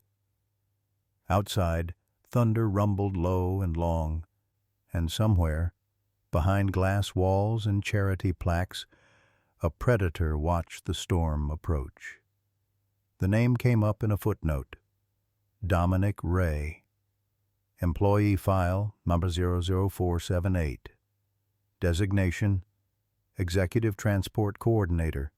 Last logged trip, August 17th, 11:42 p.m. Private pickup, Diner District. 3 days later, he was dead. Caleb sat in a borrowed office at a local legal aid center, the air around him thick with photocopied silence and flickering fluorescence. The file in front of him wasn't official. It had come through a whisper chain of Favors courthouse clerks who remembered Favors, coroners who didn't delete everything. Dominic's death was ruled a tragic road accident. No alcohol, no drugs, just a loss of control on a rural curve. Single vehicle, no passengers, no witnesses, no dash cam. But one thing clawed at Caleb's mind: the time of death. The report claimed Dominic died at 2:13 a.m., but his last GPS ping, 2:34 a.m. A 21-minute discrepancy. And the autopsy? Barely a page long. Rushed, no toxicology, no cranial scan, just a statement of internal hemorrhage. Caleb tapped the page, lips tightening. "That's not an accident," he muttered. "That's a cleanup." Ranger shifted beside his chair, sensing the tension crawling under Caleb's skin. His tail thumped once against the floor, low, measured. Caleb flipped to the attached next of kin contact. Jenna Ray. Sister. Same last name as the waitress at the I-75 diner. He picked up his phone. Jenna answered, wary. "I already told you everything I know about Elena." "This isn't about her," Caleb said softly. "It's about your brother." Silence. Then, "What do you mean?" "Dominic worked for Ashford Transport," Caleb said. "The night Elena went missing, his GPS places him in the area. His logs match a pickup at her diner. Did he ever mention anything to you?" Jenna's breath hitched. "He said he had a weird run. Said the guy he drove that night paid double and didn't speak much, just stared ahead. Dom said he dropped them near that private road off Copper Ridge, and the whole time it felt like the woman in the back didn't want to be there." Caleb's throat tightened. "Did he say who the man was?" "No," Jenna whispered. "But he was scared. Said if anything happened I should find a man named Caleb Merrick. He'd written your name down, in his glove compartment." Caleb closed his eyes. The guilt settled in like ash. "He died 3 nights later." "I don't think it was an accident," Caleb said. "And I don't think you do either." Jenna's voice cracked. "They said the car rolled, that he was going too fast. But he never drove fast, not on those roads. And someone cleaned out his apartment before I could get there." There was a pause. "Did he know Elena?" "He met her once. Said she reminded him of someone we used to know. Our cousin. She was in foster care. Went missing in '05. Never found." Caleb scribbled it down. There was a pattern forming: girls gone missing, men in powerful suits, stories too broken to hold in court. But the name Ashford always floated nearby, unreachable, untouchable, until now. He hung up and scanned Dominic's employment record again. Buried in the metadata of the final trip log was a geotag Sterling Pines Gate A, time-stamped 12:04 a.m. That was when Elena vanished. Caleb stood, grabbed his coat. Ranger rose, instinctively ready. Before they left, Caleb glanced one last time at the autopsy report. No next of kin signature. No body ID beyond presumed. A phrase lingered on the final line like a whisper. File closed, pending no further inquiry. He stepped out into the night. But Caleb Merrick was the further inquiry. The law office reeked of old money and furniture polished so often it no longer reflected light, just absorbed it. Caleb stood in the quiet, paneled room, the hush of thick carpet beneath his boots. Ranger parked just outside the door like a sentry carved from muscle and breath. The secretary had tried to deny the dog. Caleb hadn't argued. He'd simply looked at her, really looked, and something in his eyes told her no one was going to say no to the animal sitting so still, so watchful outside room 6B. Thomas Kane sat behind the desk, same clean haircut, same tailored posture. Only now his tie was worth more than the car they used to sleep in on stakeouts. His wedding band was platinum, glinting under the golden desk lamp. The man across from Caleb had once been his friend. Now he was the legal firewall between truth and a man named Ashford. "You came all this way for what, Caleb?" Thomas said, steepling his fingers. "A ghost?" "Elena Brooks wasn't a ghost," Caleb replied, voice low. "She was a kid, a girl who worked shifts and walked home in sneakers full of holes, and someone out there silenced her. Maybe permanently, maybe piece by piece." Thomas exhaled through his nose. "You think I don't know who she was? Then why are you defending a man whose company employs ghosts, covers up accidents, and buries people who get too close?" A pause. The silence between them wasn't cold. It was old. "You were always reckless," Thomas said quietly. "Even when we were kids. And you were always the clean one, the smart one. You used to quote law like scripture." Caleb leaned forward. "Tell me, what scripture do you use now to justify this?" Thomas's lips pressed into a line. His eyes flicked to the door. Lowered his voice. "You have no warrant, no jurisdiction. You're not even active anymore. All of this is off the record, so I'm telling you this once, Caleb, walk away. Ashford has friends in places you can't pronounce anymore. He doesn't just own land, he owns airspace." Caleb didn't blink. "You used to fight men like that." "I used to be broke," Thomas said, something raw flashing in his voice. "I used to believe good men could change the system. But then I watched those men get buried in unmarked graves while their killers got congressional seats." He stood, closed the folder on his desk with finality. But just as Caleb turned to leave, Thomas's voice changed. Lower, human. "You didn't hear this from me," he said, back still turned. "Look into the East Line manifests." Caleb froze. Thomas looked up at the bookshelf, like something invisible was watching.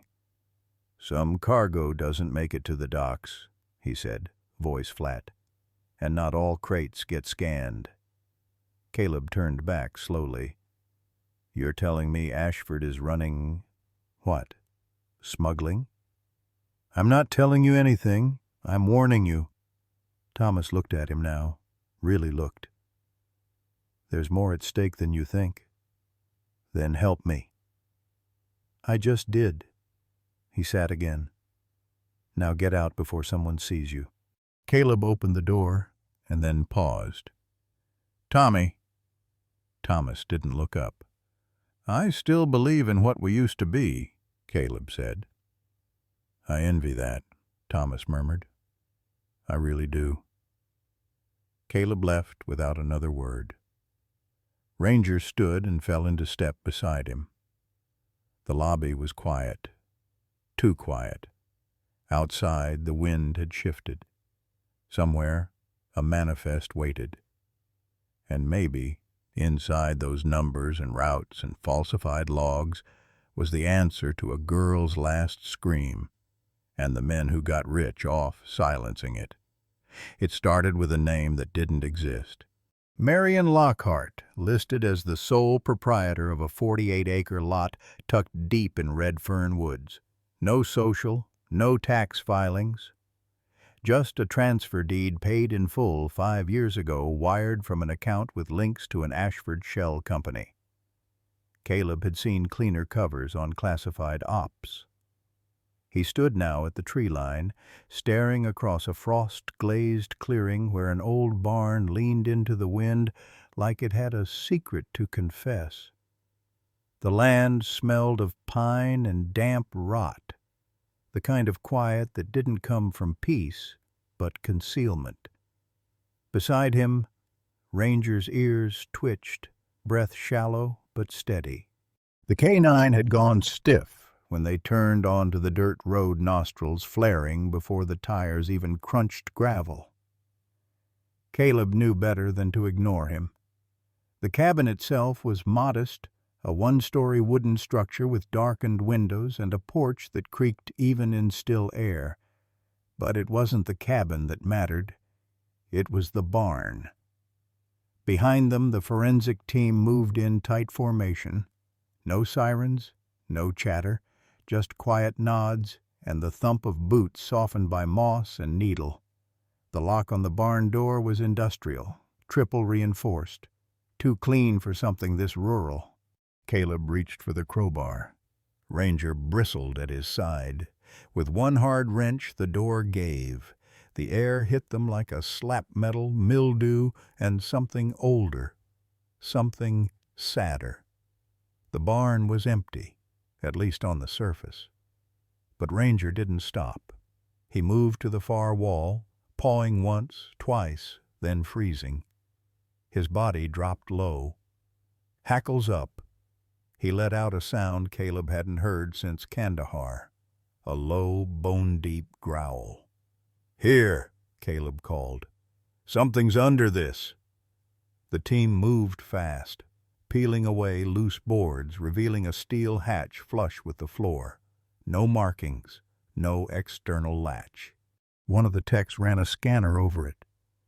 Embedded keypad, scrambled, high-frequency lockout. Caleb didn't wait. "Blow it." The techs exchanged glances. "We go loud, we lose evidence." Caleb's voice dropped. "We go quiet, we lose time." Minutes later, the hatch lifted with a shuddering groan. A gust of air escaped, stale and wrong. The stairs below were narrow, carved in concrete. And the silence that followed was not silence, it was the absence of anything human. They descended slowly, weapons drawn, lights sweeping. The walls were lined with padding, soundproof foam, professionally installed. The kind used in high-end recording booths or interrogation chambers. The cellar wasn't a cellar. It was a prison. Rust-stained chains hung from wall bolts, a stained cot, a single overhead bulb still warm, and in the corner a metal chair anchored to the floor with frayed leather straps curling off the arms. Caleb stared at it too long. The smell here was different, bleach and blood and silence. One of the agents found a file cabinet, sealed but not locked. Inside photos. Elena, blindfolded, sitting in that very chair. The photo was grainy. A time stamp marked it 3 weeks after her last known sighting, Her wrists were raw, her mouth slack. The frame trembled in Caleb's hand. A second photo. Another girl, not Elena. A third, a boy, maybe 14. A pattern. Ranger let out a low whine, circling the chair. He pressed his nose to the floor, then looked at Caleb, not scared, just waiting for something that was already here. "They call this place Red Hollow," one of the techs said, reading off a code-labeled logbook. "Kept records, not names, numbers." Caleb's voice cracked. "Any sign of remains?" "No, just stains and ash. Someone tried to clean house." He nodded, silent. Every part of him itched to scream, but all he said was, "Bag everything. We're going to bury them in what they built." He walked back up the stairs into the cold, clean air and looked to the trees, tall, indifferent sentinels of a crime that spanned years and silence. He didn't speak. But Ranger pressed against his leg, a living reminder that someone still bore witness, that even in the woods, even beneath the rot and ruin, truth waited. And now it had a scent. The light above flickered once, then held. Cold fluorescence hummed faintly against the silence, casting sterile shadows across the storage chamber buried beneath the cellar. It wasn't meant to be found. Caleb stood at the threshold of the room, breath still shallow, heart thudding in the hollow place grief had carved. The dust here was undisturbed, but everything else was methodical. Shelving units lined the concrete walls, metal boxes stacked like medical files. Each box was labeled in neat handwriting, dates, initials, codes that meant something to someone. But it wasn't the number of boxes that stopped him. It was their weight, not physical, emotional. He stepped forward, Ranger close behind, every paw step slow and deliberate. The K9 didn't growl this time. He didn't need to. The air itself felt wrong. Too still, like it was holding its breath. Caleb reached for the first box with trembling fingers. The label read 6-14-19 EM. He didn't need a key. The latch gave with a soft click. Inside, an iPhone with a cracked screen, its case still smeared with remnants of glitter and dust. Beneath it, folded carefully, a nursing school application. Elena's. The words "personal statement" were underlined in red pen. She'd written, "I want to be the kind of person who runs toward pain, not from it." Caleb didn't realize he was gripping the paper until the edges crumpled in his hand. Next came a bracelet-woven string with wooden beads, the kind teenagers make in the summer and wear long after the color fades. He'd seen it once, around her wrist in the photo taken outside the diner. And then a folded note, unsigned, just a line in shaky handwriting. "I remember the sound of water, but no sky."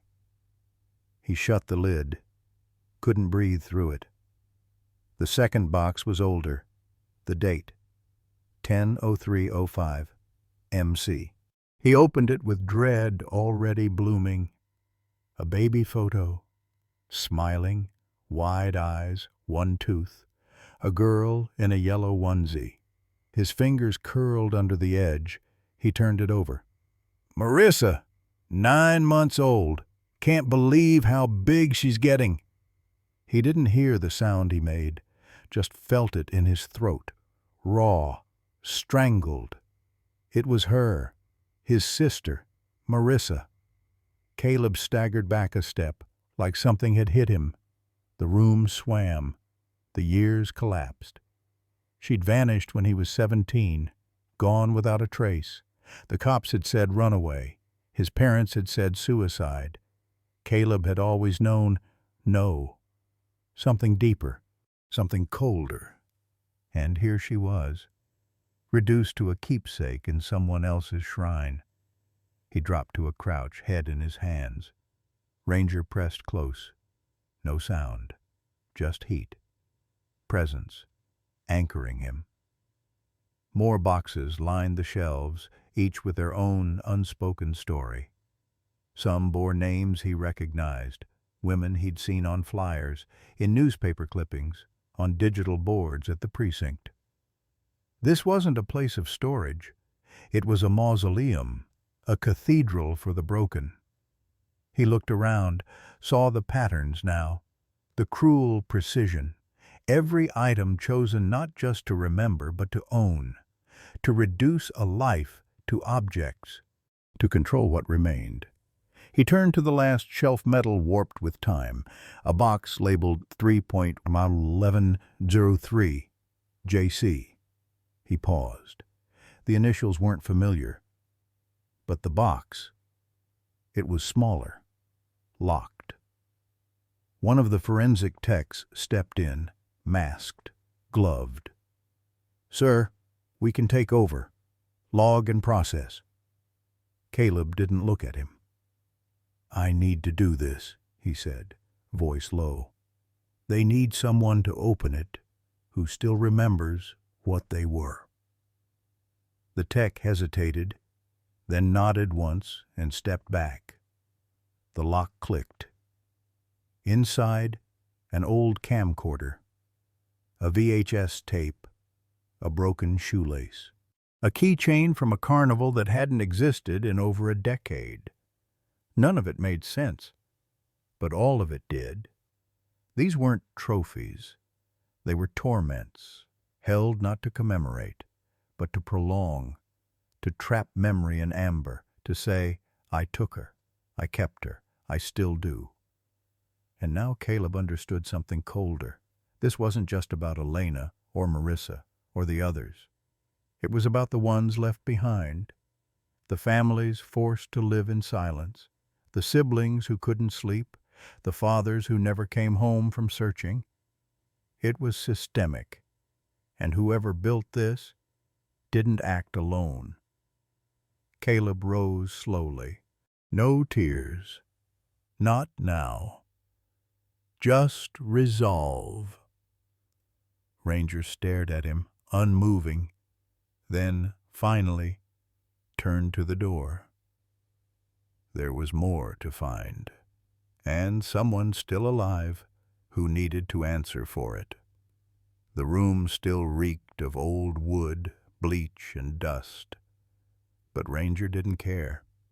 His nose pressed against the far wall, ears tilted forward, body rigid with the kind of tension Caleb had come to trust without question. "Easy, boy," Caleb whispered, approaching slowly. But Ranger didn't flinch. He pawed once, twice, then let out a low, frustrated whine and pressed his snout harder against the seam where two panels of wall met unnaturally. There was something behind it, not just scent, but presence, a trace of movement frozen in the past. Caleb stepped closer, flashlight in one hand, fingers tracing the grain until they found it. A sliver-thin line, just barely perceptible in the wood. Not a wall, a door. He looked around, spotted a rusted crowbar near the shelves, and wedged it into the gap. One hard pull, and the panel groaned open with a reluctant creak, revealing a narrow passage cloaked in black.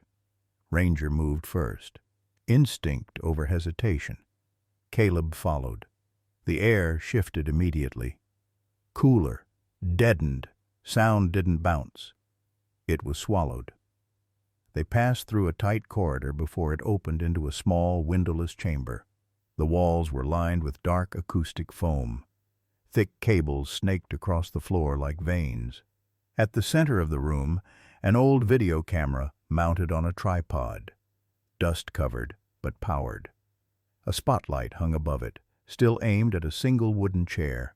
Caleb's stomach turned. This wasn't a room for talking. It was a room for recording confessions, or breaking someone into giving them.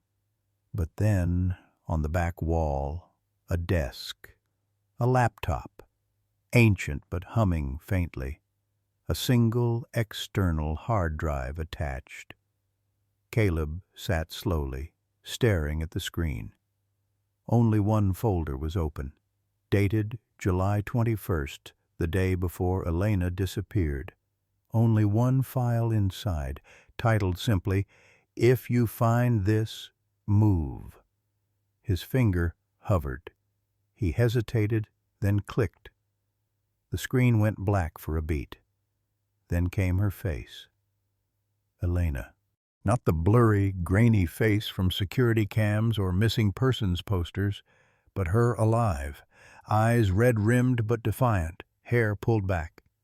She was wearing a gray hoodie, a bruise barely hidden along her jaw. She looked like she hadn't slept in days. Her voice cracked when she began, but it held. "If you're seeing this, I didn't survive." Caleb's lungs caught. She looked down, gathered herself, then back into the lens. "My name is Elena Morales. I was taken from the side of the road near Silver Pine. I thought it was just a ride. It wasn't. The man who did this, his name is Lucas Ashford. Or at least that's the name on the checks. He talks like he owns the world. Maybe he does." She laughed bitterly. It was the sound of someone who'd given up on being believed. "I've seen other girls. I've heard them crying through the walls. One didn't make it. One tried to fight. He makes us record things.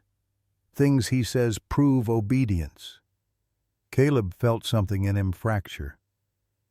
"He keeps tokens, stuff from our lives, like we're characters he can rewind or erase. But I remember everything. My name, my mother's scent when she held me, the bracelet Robert gave me. And I remember the man who walked into the diner every Thursday at 8:15, always with a $100 bill and no eye contact. He tipped me 20, every time. That's how I knew he was dangerous, the kind of man who wants to be invisible and remembered at the same time." She paused, wiped a tear, then leaned closer to the camera. "If you're seeing this, don't forget me. Don't let my name be just a file in some cold box. And please find the others. Someone has to." The screen froze on her face, eyes open, lips trembling, then faded to black. Caleb couldn't move, couldn't speak. Ranger sat beside him, ears lowered, gaze fixed on the screen, as if he too understood the weight of the testimony they'd just heard. There were no chains in this room, no blood, no screaming. And yet, it was the loudest confession in the entire house. She had left it behind like a lighthouse for the lost. Not just a plea, but a map. A final act of courage from someone who knew the world might never give her a second chance. Caleb closed the laptop, hands shaking. He didn't cry, not yet. Instead, he knelt beside Ranger, resting a hand on the dog's neck. "You found her voice," he whispered. Ranger licked his wrist, just once, then stood, and Caleb followed.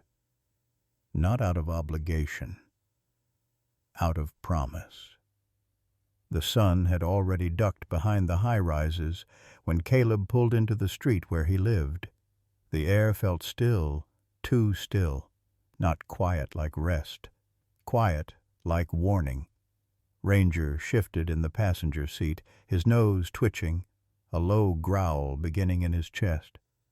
Caleb reached out instinctively, resting a hand on the shepherd's back. "Easy, buddy. We're home," he muttered. But his other hand went to the sidearm tucked beneath his jacket. Years of training whispered what the silence tried to smother. He parked along the curb, engine still humming. Then headlights, too bright, too fast. A black SUV roared from the far end of the block, tires screeching as it fishtailed toward them. No plates, no hesitation. Ranger barked sharp, guttural. Out! Caleb shouted. The door flung open, both man and dog lunging into the street as the SUV skidded sideways and a door flew open. Gunfire. A burst of muzzle flash erupted from the back seat window. Caleb hit the pavement hard, shoulder slamming into concrete. Bullets shredded through his parked car. Glass exploded. A mirror spun into the gutter like a blade. Then pain. A searing line sliced through his thigh, tearing flesh. Ah! Caleb groaned, teeth gritted. But the bark that followed wasn't warning. It was war. Ranger charged, without command, without fear.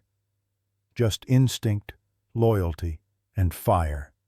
He launched himself toward the shooter's window, jaws wide, but a second burst echoed louder, sharper. Crack! The sound of something breaking. Ranger's body jerked midair, then crumpled, like someone had yanked the light from inside him. "No, no!" Caleb screamed, dragging himself across the asphalt, blood painting a trail behind him. The SUV peeled off, tires screaming as it vanished into the city's shadow. No license, no hesitation, just the smell of burnt rubber and blood left behind. "Ranger! Stay with me, buddy!" Caleb's hands found the dog's chest, trembling. The fur was soaked, red, too much red. Ranger whimpered barely, a soft, wet sound. His eyes found Caleb's, still aware, still trying to hold on. "No. No, no. Not like this," Caleb whispered, pressing both hands to the wound on Ranger's side. "You saved me. Again." "Damn it, Ranger, don't you dare check out." His voice broke. "You stay with me. You hear me? We're not done." Ranger's tail twitched once, then went still. A scream ripped from Caleb's throat, raw, animalistic. He slammed a bloodied fist into the pavement, forehead pressed to Ranger's muzzle. He didn't care about the pain, or the blood, or the throbbing in his leg. The world had narrowed to one heartbeat, and now it was fading. Neighbors had begun to spill onto balconies. One woman shrieked. Someone yelled they were calling 911. Footsteps rushed downstairs. Caleb cradled Ranger's head, rocking. "Help is coming. You hold on, soldier. You're not just a dog, you're my family. You don't die in the street like roadkill. Not you." Sirens began in the distance, still too far. He leaned down, whispering, "You've brought me this far. You don't get to leave me now." Ranger's eye fluttered, barely. A breath, a flicker. Caleb held on like a man drowning. The fluorescent lights buzzed above Caleb like insects chewing through the silence. The room was too clean, too still, like a morgue before the autopsy. His leg was wrapped in gauze, the pain muted by pills, but something deeper throbbed, something no painkiller could touch. Across from him sat Special Agent Hilda Grayson, Internal Affairs, starched collar, zero warmth. She hadn't blinked in 10 minutes. "We're placing you on administrative suspension, effective immediately," she said, flipping over a document without looking up. "Pending a full review of your conduct over the last 48 hours. Caleb didn't move, didn't even reach for the pen. "What conduct?" he asked, voice gravel. She slid over a printed photo, grainy. A still frame from body cam footage. Caleb kneeling in blood beside a dying dog, but that's not what they focused on. No, the circled timestamp showed him pocketing a cell phone from Elena's case file before it had been logged. "You removed key evidence from a sealed scene," Grayson continued, "and failed to report it to Central Command." "It was a backup phone," Caleb said. "Hidden, not in the manifest. It would have disappeared if I hadn't." "Protocol is protocol." He leaned forward, knuckles white. "You think I planted it? We think your judgment is compromised." That maybe your personal connection to Elena, to the victim's family, is affecting your objectivity. He wanted to laugh, or cry, maybe both. Instead, he sat back and exhaled through his nose. My objectivity, he muttered. I'm the only reason this case isn't buried in a shallow grave in Red Fern Woods. She gave no reaction. Just opened a manila envelope and placed his badge on the table, upside down. Effective immediately, she repeated. A second envelope followed, his service weapon, unloaded, stripped of meaning. Is this Ashford? Caleb asked. Is he pulling strings behind closed doors again? Grayson tilted her head. You're free to make an official complaint. After your suspension period ends. He stood slowly, body aching in more places than he could count. But none hurt like this, the feeling of being gutted not by an enemy, but by the system he once defended. A system that treated emotion as liability, that valued silence over truth. Keep the badge, he said coldly. I never needed it to know what's right. He limped out, leaving the weight of his identity in a cold gray office behind. The glass door hissed open, and the antiseptic air of the trauma ICU punched him in the chest. The walls were white, but the mood was drowning in gray. Ranger lay under a warming blanket, tubes in his side, an oxygen mask over his snout. Monitors beeped a fragile symphony, each tone a prayer held in suspense. The vet, a young woman named Dr. Mira Chen, greeted Caleb with a nod. Her eyes were rimmed with exhaustion. He's stable, she whispered. But the bullet fragmented. One piece lodged near the spinal nerve cluster. We removed what we could, but mobility could be impaired. Caleb stepped closer, fingertips resting on the edge of the table. He moved to protect me, he said, almost to himself. Didn't even think, just moved. Dr. Chen gave him a soft glance. Some things don't need thinking. He reached down, brushing Ranger's ear. The fur still smelled like metal and smoke. The shepherd didn't stir, but his eyelid twitched. He's still in there, Caleb said. I know. But he also knew how quickly things could change. How one beep could become a flat line. How a delay of seconds could cost a life. You're not giving up on him? Caleb asked. Dr. Chen met his eyes. Not unless he gives up first. Caleb swallowed hard.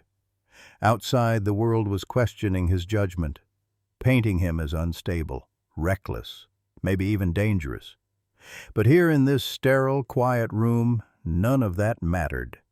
Here he was just a man standing over the one soul who would take a bullet for him, not because he was a cop, not because he wore a badge, but because he was family. The sky outside the recovery room burned with a slow, amber grief sunlight filtered through ash-colored clouds, casting long streaks across the linoleum floor like forgotten letters never mailed.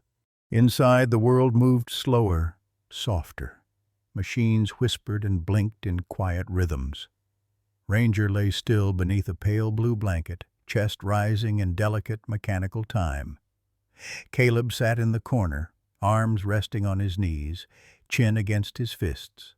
His clothes were the same ones from the night of the ambush. Blood stained the sleeve where Ranger had collapsed against him. No one had the heart to tell him to go home. Even if they had, he wouldn't have left. The door creaked. A nurse entered gently, carrying something in her hands. A small parcel wood, wrapped in linen, hand-tied with twine. No return address, no explanation. "This came for you, detective," she said, placing it on the counter. "Delivered by courier about 15 minutes ago. Said it was urgent." He furrowed his brow, stood, and approached the package. The linen felt warm somehow, as if it had been resting under the sun. The smell of cedar, and something older lavender greeted him as he unraveled the cloth. Inside was a box, no bigger than a hardcover book, crafted from polished walnut, with soft engravings along the lid, looping florals, modest vines. But at the center, precisely carved in delicate serif font, was a single name, Ranger. His breath caught. There was no mistaking it. This wasn't store-bought. It was made with care, with time, with memory. He opened the lid.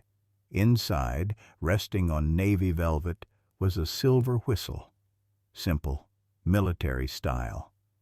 But around the barrel was an engraving barely half an inch tall, yet so deeply precise it could have been etched with devotion instead of a tool. K9729, Ranger's badge number. And folded beneath the velvet was a handwritten note in soft, trembled cursive. For when he returns to duty. They say dogs forget. I know better. Margaret Brooks. Caleb sank into the chair like gravity had tripled. His hands trembled as he held the whistle up to the soft light. It caught the dying sun like a mirror to another world. Margaret Brooks, Elena's mother, the woman whose voice cracked on the courtroom steps, holding a framed picture of her daughter in one hand and a crushed tissue in the other. The woman who hadn't spoken to Caleb since the hearing, who had looked at him once like he was her last hope, and once more like he was the reason that hope died. And yet, this was forgiveness carved in wood. This was grace, tangible and undeniable. Caleb swallowed hard. He turned to Ranger, still unconscious but no longer intubated. A shaved patch on his belly marked the surgery. His breathing was slow, even, healing. Caleb reached forward and laid the whistle beside the shepherd's paw. "You hear that, partner?" he whispered. "You've got a redeployment gift." A faint twitch in Ranger's ear. Just a flicker. A maybe. A whisper. But Caleb leaned closer, letting the silence wrap around them both. "I don't know if you're going to walk again. I don't know if the job's still ours. But if you come back, this time we do it on our terms. No badge, no politics. Just truth." The room filled with dusk. Outside, the day gave up its last breath. And somewhere between machine beeps and quiet courage, a partnership refused to die. The sea shimmered with the cold indifference of deep water, like it had swallowed too many secrets to care for one more. Off the coast, the luxury yacht Arete drifted like a chrome ghost. Interpol agent Rafiq Tamad approached with his team, weapons tight to vests. The alert had come through only an hour ago from Caleb's private server, Eastline Shipping, a name buried in files for years. But on this yacht, something resurfaced. "Team Bravo, go dark," Rafiq ordered. "We want Ashford alive." They boarded like whispers. Inside, cigars still warm, champagne half finished. No guards. Too quiet. They swept the vessel. In the engine room, a laptop ran a file. Ports, coded deliveries, some marked cleared, lost, transferred. Upstairs, a cufflink engraved with A rested beside rumpled sheets. He was here, hours ago. Then, a deckhand, duct-taped in a closet. Barely conscious. "Private chopper," he rasped. "Said he had a meeting with Kane." Rafiq's pulse chilled. In the lower hold, a crate sat bolted to the floor, soundproofed, stained. No one spoke. They hadn't caught Ashford. But now they had names, dates, routes, and a trail. Back in Chicago, Caleb opened the file. The final photo, the cufflink, not a surprise, but confirmation. Edward Vale Ashford's shadow broker, sat cuffed at a steel table. But it was the silence that made him sweat. Caleb entered, no badge, just fire in his eyes. "We found the crate," Caleb said. "Elena's name was on the manifest." Vale flinched. "You think Ashford ran this alone?" he said finally. "You ever hear of the director?" Caleb stiffened. "He doesn't pay Ashford. He authorizes him." "Government?" "Transportation Oversight Board. They ensure clean docks, no customs, just invisible cargo." "A name," Vale hesitated. "Senator Halverston, Infrastructure Committee, Midwest. He's been in Ashford's office, no record, but he signs the maps. He tells the sea where to open." Caleb didn't speak. He didn't have to. Something in him shifted. Not grief. Resolve. At an abandoned farmhouse beneath warped floorboards, Caleb and a forensics team found it. A live server, rack still warm. Ranger whined low. Caleb listened. "Can you crack it?" he asked. Minutes later, the screen lit up. Congress, Judiciary, Compromise, Elena S. Diary. Uploaded, Ranger Cam Rec. Caleb clicked. Elena's voice played, soft but sure. "They think breaking your body breaks your will, but truth has teeth. I kept everything. I'm sorry I didn't make it." One by one the files played. Secret meetings, judges approving disappearances, senators counting cash beside girls too young to understand silence. A news anchor whispering, "Tell Ashford the leak's plugged." It wasn't blackmail. It was evidence, a map of immunity. Then Ranger cam rec, body cam footage. Elena confronting Ashford. "You paid Dominic to deliver me, didn't you?" A small smile. A step forward, then static. Caleb's teeth clenched. "She saw it all," he whispered, "and they buried her for it." The forensics tech looked pale. "What now?" Caleb didn't blink. "We burn it all down." The estate wasn't on any federal record. No permits, no ownership trail. Just 300 acres of Confederate soil cloaked in shell corporations and silence. But it was real. And Ashford was there. The tactical SUV crawled down a gravel road flanked by pines. Caleb sat in the passenger seat, pistol ready. Ranger, healed but scarred, sat behind him, silent, alert. "Heat signatures?" Caleb asked. "2 West Wing, 1 moving fast." "He's running."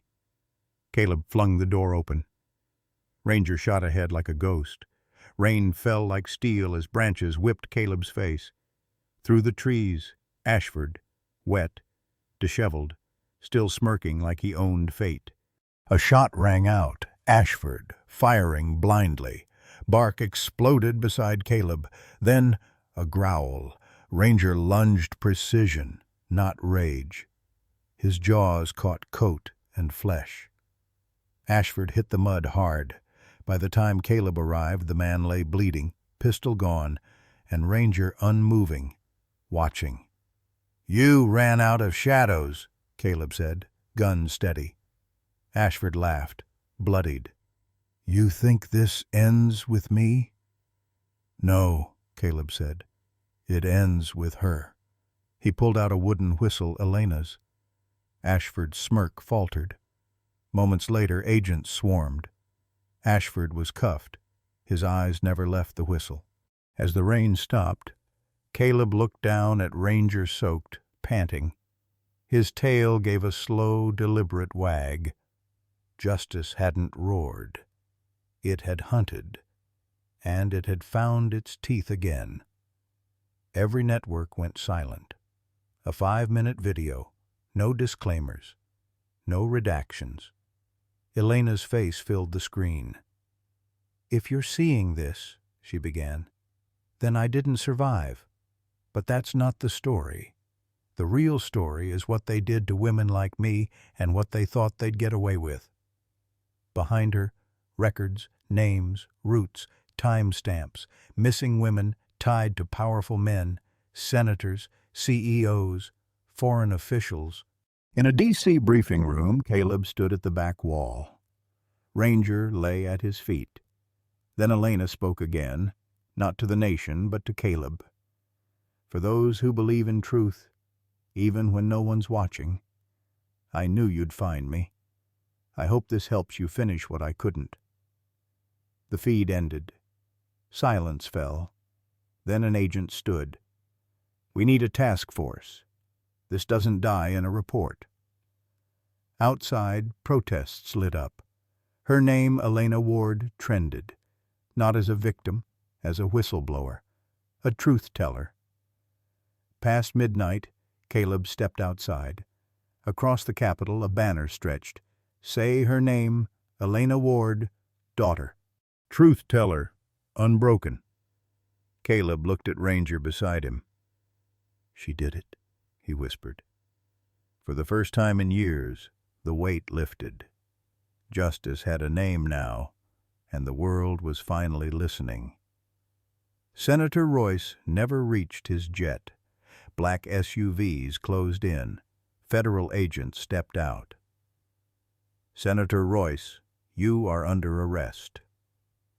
Cuffed beside the wing of a private Gulfstream, the empire he built fell in silence. That night, Caleb met Thomas Kane in a dark office above a shuttered D.C. law firm. Kane looked exhausted, hair disheveled, voice hollow. He slid a leather folder across the desk. Inside, a photo. A girl in a pink sweater. Emma Ward, Caleb's sister. Surveillance logs, notes. High emotional resilience. Prime candidate. Uncooperative. Neutralized. "She wasn't random," Kane said. "She was on their list before Elena ever investigated." Caleb shut the folder with shaking hands. "What happens to you now?" he asked. "I've resigned. No deals. I'll testify. I won't hide." "Why?" Kane stared into nothing. "Because sometimes redemption starts with being willing to burn." Later that night, Caleb knelt at two graves, Emma's and Elena's, Ranger beside him. He placed a small strip of paper between the stones. It read, "If I vanish, let truth remain louder than my name." Ranger rested his paw atop the stone, a quiet whine, a vow. Caleb stood, whispered something to the wind, and walked toward the gate. The past could no longer hold him. But the truth? The women? They would never be forgotten. The precinct was quieter than usual that morning. No blaring radios, no clattering boots on tile, just a hushed expectancy that hung in the air like fog over a field at dawn. Outside, the courtyard had been cleared.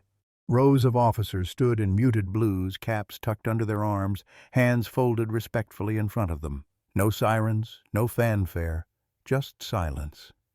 Caleb adjusted the silver clasp in his hand, the commendation for valor. It shimmered faintly under the sun, its engraved words catching the light like whispers from a past that refused to fade. The doors opened, and there he was, Ranger, alive, walking.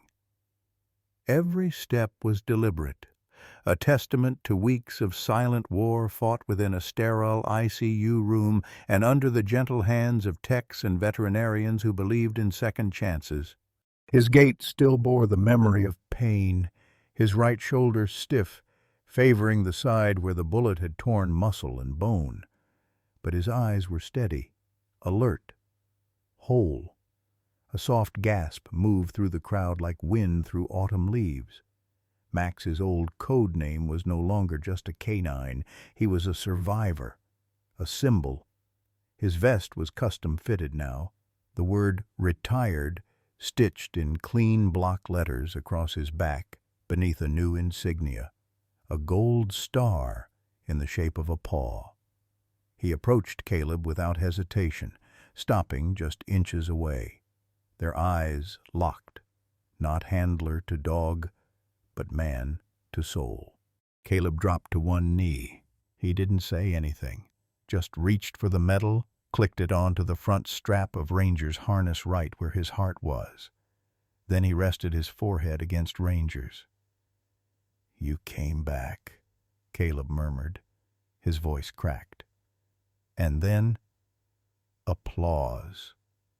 Not loud, not rowdy, just steady, reverent, like a heartbeat rising from the silence.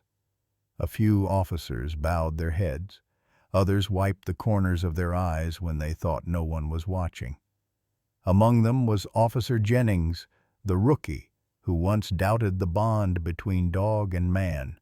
He stood straighter now, his eyes glistening, his respect unspoken but palpable. Margaret Brooks was there too, standing near the back in her navy coat. She held the wooden box she'd once sent the one with the engraved whistle. As Ranger passed her, she opened it. Inside, the whistle gleamed softly in its velvet bed. "He'll never be just a dog," she whispered to no one in particular. "He's legacy."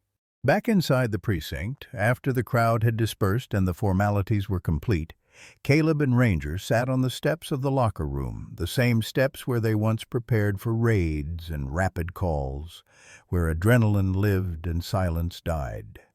But today it was peace that stayed. Caleb pulled something from his pocket, a torn patch from Elena's old backpack, the faded corner of a butterfly design. "She'd have loved this," he said quietly, letting the fabric rest in his palm. "You walking again. Making it." Ranger's head tilted. A small movement, but somehow knowing. Outside, life continued. Sirens eventually returned. Phones rang. Officers shouted and laughed and lived. But in that moment, at the edge of the noise, man and dog sat together, not as symbols, not as soldiers, but as survivors of a war most people would never know. A medal clinked gently against Ranger's harness, and for once it wasn't a reminder of violence. It was a promise that some wounds heal, that some heroes return, and that even in a world fractured by betrayal and loss, there are still days like this. The garden wasn't large, but it didn't need to be. Just beyond the city's edge, where the streets gave way to fields and time slowed down, stood a small grove framed by white hydrangeas and weeping cherry trees. The earth here felt softer somehow, more willing to carry memory than pavement ever could. There was no monument, no grand statue, just names etched into smooth river stones placed carefully in a circle around a single flowering dogwood. In the center, at the tree's base, a bronze plaque glinted beneath the morning sun, in memory of Elena Brooks and those whose voices were stolen, but never silenced. The breeze carried a scent of lavender. Bees murmured over rosemary bushes, and in the stillness, life stirred not in defiance of what had been lost, but in quiet reverence for it. A podium stood to one side, modest and unadorned. Behind it, Margaret Brooks took a breath. Her hands trembled slightly as she unfolded a small piece of paper. Robert stood beside her, hand resting over hers. They were both dressed simply, no black, no veil, just colors of spring, renewal. The kind Elena always said looked like hope.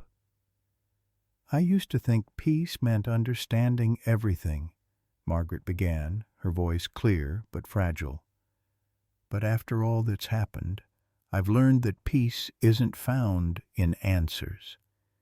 It's found in remembering, in planting something that will bloom long after we're gone, in knowing that our daughters, sisters, mothers, they weren't just victims. They were bright, vivid lives. She paused, blinking back tears. Elena loved gardens, not because they were beautiful, but because they grew anyway, even in places that had been scorched. The silence that followed wasn't empty. It was full of presence, of breath held and released, of grief turned outward and rooted in the earth. Robert stepped forward next. He didn't read from notes. "My daughter was a fighter," he said simply. "She smiled with her whole face and asked more questions than I had answers for. And in the end, she did what I couldn't. She uncovered truth. She risked everything to make sure others were seen." His voice cracked. "I miss her every day, but I am proud of her every day, too." In the crowd, Caleb stood near the back, his hands tucked into the pockets of a clean blazer. No badge today, no weapon, just a man among mourners holding a bouquet of white anemones, Elena's favorite. Ranger sat at his side, now fully recovered, his head bowed slightly as if understanding that today wasn't for barking or moving. Today was sacred. Margaret caught Caleb's eye as she stepped down from the podium. She walked to him slowly, the lines on her face softer than they'd been in months. "You came," she said, her voice quiet. "I wouldn't be anywhere else." She looked down at the flowers in his hand. "Anemones, for protection." "She always said they looked like open eyes," Caleb replied, his voice rough, "like they were watching." "She still is," Margaret whispered, "watching all of us." They walked together to the tree, and Caleb knelt to place the bouquet at its base. The wind stirred again, and a petal drifted down, landing gently against the bronze plaque. "I wish I could have done more," he said. "You did," Margaret said firmly. "You stayed when the system fell apart, when we were buried in lies. You and that dog stood up, and because of you, people listened." Caleb nodded, but didn't speak. He didn't trust his voice to hold steady. Beside him, Ranger nudged Margaret's hand with his nose, then sat down beside her, forming an unexpected but fitting triangle: man, mother, and the four-legged guardian who'd never given up. In the distance, children laughed by the koi pond. Someone played a soft melody on an old cello beneath the arbor. Survivors gathered, some with fresh scars, others with invisible ones, all drawn to this place not for justice, but for grounding, for remembrance. As the sun arced higher overhead, casting dappled light through the cherry blossoms, Margaret leaned toward Caleb one last time. "We may never have closure," she said, "but we can have peace." And in that garden, where names were etched in stone and grief had been planted like seeds, peace began to take root. Not perfect, not whole, but enough. The morning broke quiet. No sirens, no gunfire, just the low hum of wind sweeping through pine and glass as the precinct stirred awake beneath a slate-colored sky. Sunlight hadn't fully crested the ridge yet, but the air carried that crisp tension, the kind that whispered, something was coming. Inside the station, Caleb sat alone at his desk. The office was cleaner than it used to be, no stacks of half-read files, no empty coffee cups tipping at the edge. A framed photograph now rested beside his badge. Ranger, mid-run, eyes locked ahead, ears sharp, body mid-leap. Elena had taken it months ago, in the brief days when hope still felt near. Caleb ran a hand through his beard, still damp from a rushed shower. His shoulder ached, a dull echo of the gunshot wound, but he no longer wore the sling. Healing came in layers, uneven and slow, like trust. The precinct's radio crackled once, then went silent. Then it crackled again, this time a voice. "Unit 27, do you copy?" Caleb reached for the receiver, instinct more than decision. "Go ahead." "We've got a possible 10 to 57 out by Hollow Ridge. Civilian reported an abandoned vehicle at the perimeter trailhead, backpack inside, no footprints leaving the area." Caleb's hand stilled on the receiver.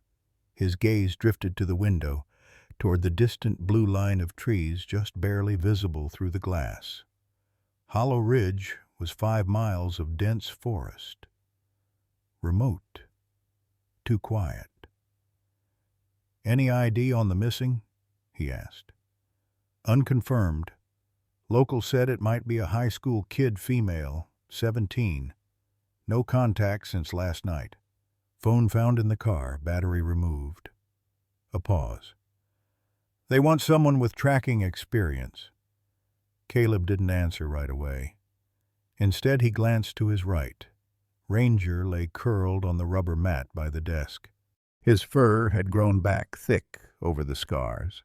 The bandage was gone, but a slight tremor still haunted the hind leg residue from the bullet that nearly took him. But his eyes, when they opened, were clear, awake, waiting. Caleb didn't speak. He didn't need to.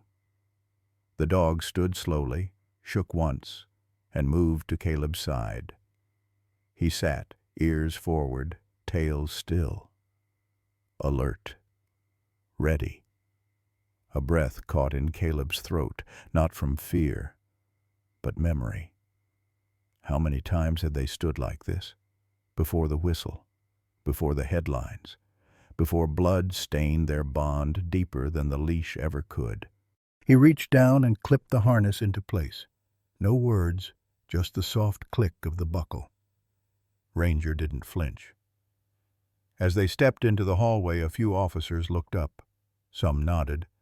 Others stood back slightly, the kind of silent respect earned only by those who had bled and come back. Captain Ruiz met him near the door, a fresh folder in her hands. "You don't have to take this one," she said. "You've done more than enough." Caleb looked at her. Not defiant, just steady. "I know." He reached for the folder. She held it a moment longer. "We've all seen the videos, the garden, what you did. You could take the rest of the year. No one would question it." Caleb gave a faint, tired smile. "But I would." She nodded, handing over the case file. "Just come back. Both of you." Outside, the cruiser waited. A light drizzle had begun to fall, just enough to blur the morning, but not enough to wash it clean. Caleb opened the passenger door. Ranger leapt in without hesitation, landing firm despite the limp that still lingered on cold days. He turned in the seat once, then faced forward, eyes scanning the windshield as if he already knew where they were headed. Caleb settled into the driver's seat, engine humming to life beneath his hands. The radio chirped again. "Unit 27, confirm response?" Caleb pressed the mic. "Unit 27, en route." He didn't look at the map. He didn't need to. As the cruiser pulled away from the curb, rain whispering over the windshield, Caleb glanced sideways. Ranger's ears twitched, nose lifting faintly toward the cracked window, as if catching a scent the rest of the world hadn't noticed yet. Another life. Another thread in the dark. Caleb reached into his jacket and pulled out the small whistle Elena's gift, engraved with Ranger's badge number. He held it for a moment, then slipped it into his pocket. Not for nostalgia, for what might come. Behind them, the city receded. Ahead, the trees gathered. and the story, quiet, haunted, unfinished, began again. In a world often darkened by betrayal, loss, and injustice, stories like Caleb and Ranger's remind us where light still lives, within loyalty, resilience, and the unspoken bond between a human and a dog. Ranger, a German shepherd once wounded in both body and spirit, stood not just as a partner in the line of duty, but as a symbol of what love, trust, and second chances can truly mean. Through each step of their journey across corruption, grief, and personal reckonings, what endured was not vengeance, but connection. The kind that doesn't need words, the kind that waits patiently at the door, that follows your voice even in the dark, that heals without asking anything in return. These dogs, especially German shepherds, with their fierce hearts and watchful eyes, aren't just protectors. They're family. They teach us that strength can be silent, that bravery can walk on four legs, and that even when the world feels broken, loyalty remains. Let their story be a call to love more deeply, protect more fiercely, and believe in what endures beyond headlines. Compassion, courage, and the unwavering love of an animal who sees your heart and stays.